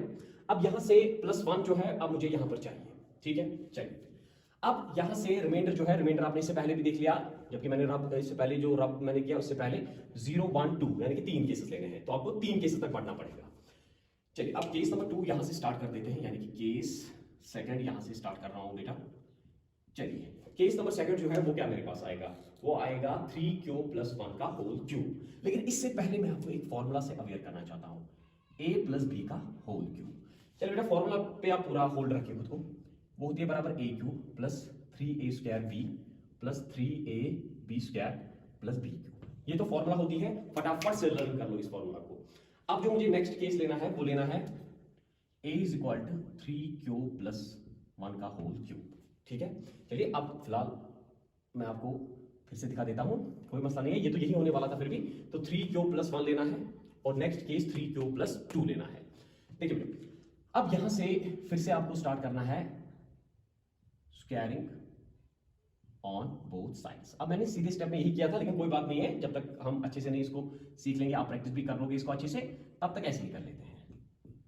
तो यहां से तो क्यूब हो गया, तो इसको मैंने क्यूब कर दिया क्योंकि क्यूब ही कह रहा है यहां पर करने के लिए। अब क्यूबिंग यहां से कर दी।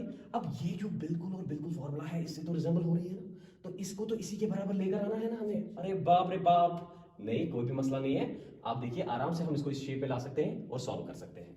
देख लीजिए कैसे। अब सबसे पहले जो हम काम करेंगे इसमें हम लिखेंगे, यानी कि A किसके बराबर है 3Q के, B किसके बराबर है बेटा 1 के। अब इसको जो है इसको बिल्कुल और बिल्कुल इस शेप में लेकर आना है। चलिए आराम से लाएंगे हम इस शेप में इसको। सबसे पहले क्या लिखना है हमें, A³ का मतलब 3Q का होल क्यूब, यानी कि विच इंप्लाइज 3Q का होल क्यूब, ठीक है। इसको ला रहा हूं मैं इस शेप में। फिर क्या लिखना है, फिर तो हमें 3 ही लिखना है। फिर क्या लिखना है A² का मतलब 3Q का होल स्क्वायर। फिर क्या लिखना है, बीच में कुछ नहीं होता है तो बीच में बेटा 1 होता है। बी का वैल्यू कितना है, बी का वैल्यू तो हमारे पास 1 है, ठीक है, वो तो लिख दिया। फिर प्लस 3 तो 3 ही आ गया मेरे पास। अब क्या है, ए का मतलब 3 क्यूब यानी कि इंटू है बीच में। फिर बी स्क्वायर का मतलब इंटू में 1 स्क्वायर, ठीक है ना। चलिए बी को डाल देते हैं, बी का मतलब 1 क्यूब, ठीक है बेटा। एक बार आपके लिए फिर से रिमाइंडर, ए क्यूब का मतलब ये plus 3a square b plus 3a b square plus b cube. चलिए हमने तो इसको ला दिया यहां पर, ठीक है। अब यहां से थोड़ा सा सॉल्व कर लेते हैं, अब यहां से थोड़ा सा सॉल्व कर लेते हैं। यहां पर मैं इसको फॉर्मूला को रब कर रहा हूं ताकि मैं इसको ऊपर से थोड़ा सा अच्छे से सॉल्व कर सकूं। देखिए इसको सॉल्व करने के लिए अब यहां पर क्या करना है हमें, सबसे पहले 3 को 3 बार, 3 3 9 9 3 27, और क्यूब के साथ तो क्यूब हमेशा ही रहेगा। प्लस ध्यान पकड़ो यहां पर पहले इसको सॉल्व करेंगे, 3 3 9, इस 3 को ऐसे ही रखेंगे, प्लस 3 3 3 9 क्यू का स्क्वायर, क्योंकि क्यू के साथ तो स्क्वायर सॉल्व नहीं होता। इनटू में 1, वो तो कुछ भी मसला नहीं है, वो तो ऐसे ही रख सकते हैं, खत्म हो गया वो। अब प्लस यहां पर 3 3 9 और क्यू तो मेरे पास ही है। 1 स्क्वायर को अगर आप 10 बार भी लिखोगे, 20 बार भी लिखोगे, 1000 बार भी लिखोगे, वो तो 1 के ही बराबर आ जाएगा। तो ये कितना हो गया, ये तो 9 क्यूब ही हो गया। और प्लस में ये क्या है मेरे पास, 1 का क्यूब 10 बार भी 20 बार भी, अभी भी बोल चुका हूं 1 के ही बराबर आएगा। तो ये थोड़ी सी सॉल्व हो गई सिचुएशन। अब सिचुएशन को थोड़ा सा और सॉल्व करेंगे, कैसे, 27 cube plus 3 9 27 cube square plus 9 cube plus 1, कुछ नहीं किया, बस 3 को 9 के साथ इंटू कर दिया, वो तो 27 के बराबर आ गया। अब चलिए फर्दर स्टेप क्या हो सकता है यहां पर, देखिए अब फर्दर स्टेप जो मेरा यहां पर हो सकता है वो ये हो सकता है कि मैं 9 को सब में कॉमन निकाल सकता हूं। ध्यान से देखिए, क्या हम 9 को सब में कॉमन निकाल सकते हैं, हाँ 9 को सब में कॉमन निकाल सकते हैं। 9 3 27, 9 3 27, 9 1 9। लेकिन बेटा देखो, जब आपने ये कॉमन निकाल दिया, साइड से रफ में आपको बहुत प्रैक्टिस करनी है इसको। तो चलिए 9 को मैं कॉमन निकाल रहा हूं, और अंदर क्या बच रहा है, 3 cube plus 3 q square plus 9 1 9 Q plus 1 आ रहा है। देखिए बेटा, जब तक कि आप कॉमन तो आपने निकाल दिया, फिर इसको डिवाइड इसके साथ और यहां पर डाल दो, इसको डिवाइड इसके साथ और यहां पर डाल दो, ठीक है ना। इसको डिवाइड इसके साथ और यहां पर उठाकर डाल दो। कर लीजिए प्रैक्टिस इसको, बहुत बहुत बहुत ज्यादा अच्छे से आप इसको प्रैक्टिस कर लीजिए। अब कुछ नहीं करना है, अब पुटिंग करना है। यहां पर पुटिंग का सिस्टम है, यानी कि पुटिंग, बस इस सारे को 3 q plus 3 q square plus q is equal to m, इस पूरे को लेट करना है किसके बराबर, एम के बराबर। तो बताइए बेटा, ये जो आप ये सारे का सारा पुट करोगे एम के बराबर, तो क्या आएगा यहां पर सारा आएगा, नाउ ये होने वाला है 9, और इस सारे के बदले क्या आएगा, m प्लस 1। यस सर, मिल गया, सेकंड केस भी हमारे पास आ गया सर, यानी कि this is now our second case. तो ये सेकंड केस भी यहां से मैंने सॉल्व कर दिया, ठीक है ना। चलिए उतार लीजिए इसको, मैं रब करने जा रहा हूं। और अब हम केस नंबर 3 को इसी तरीके से सॉल्व करेंगे, बहुत ही ज्यादा अच्छे और सिंपल तरीके से। थोड़ा बहुत लेंथी होने वाला है, लेकिन मैं आपके लिए कोशिश करूंगा ताकि आपको ये टफ बिल्कुल भी ना लगे। और इसी पर जो है, इसी पर हम केस नंबर 3 करेंगे। देखिए अब r जो रिमाइंडर था वो तो 0 था, r जो था रिमाइंडर वो तो 1 था, और r जो था वो तो रिमाइंडर 2 था। यानी कि अब जो लेना पड़ेगा, अब 3 क्यूब प्लस 2 वाला केस लेना पड़ेगा, ठीक है ना। चलिए सॉल्व कर लेते हैं। तो यहां से अब हम लिखेंगे, थोड़ा तेजी से ही आप, क्यूबिंग ऑन बोथ साइड्स, दोनों साइड से क्यूब करना पड़ेगा, ठीक है। यानी कि सॉरी, इसको ऊपर से पहले लिख देते हैं, a is equal to 3 cube plus 2, cubing on both sides, दोनों साइड से क्यूब कर देंगे। चलिए क्या आएगा, वो तो आएगा हमारे पास a cube is equal to 3 cube plus 2 का होल क्यूब, ये आने वाला है ना हमारे पास। चलिए अब क्यूबिंग कर दी, अब यहां से इस पर भी वही फॉर्मूला अप्लाई हो जाएगी, यानी कि a cube plus 3a square b plus 3ab square plus b cube, यानी कि यहां पर यही होने वाला है। चलिए स्टार्ट कर देते हैं। अब यहां से फॉर्मूला फिर भी मैं आपके लिए एक बार लिख रहा हूं ताकि फॉर्मूला में प्रॉब्लम नहीं आ जाए, यानी कि a प्लस b का whole cube is equal to a cube plus 3a square b plus 3ab square plus b cube. इसको लेकर आओ अब बिल्कुल और बिल्कुल इसी की शेप में। चलिए विच इंप्लाइज, सबसे पहले a क्यूब यानी कि 3 क्यू का whole cube plus 3a square की जगह बेटा ये 3 क्यू का होल स्क्वायर इंटू b की जगह बेटा, b की जगह बेटा यहां पर 2 आएगा, प्लस 3 इंटू ए की जगह क्या आएगा बेटा, ए की जगह 3 क्यों आएगा इंटू बी स्क्वायर यानी कि 2 का होल स्क्वायर प्लस 2 का क्यूब।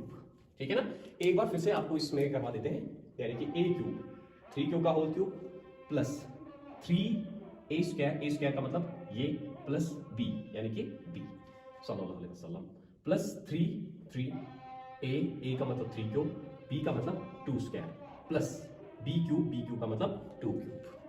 Got the point. चलिए सॉल्व कर लेते हैं सल्लल्लाहु अलैहि वसल्लम। अब चलिए, अब यहां से इसको सॉल्व कैसे कर सकते हैं, देखिए अब इसको भी वहां उस साइड से थोड़ा सा सॉल्व कर लेते हैं। देखिए 3 3 9 9 3 27, ये तो 27 क्यूब आएगा ना।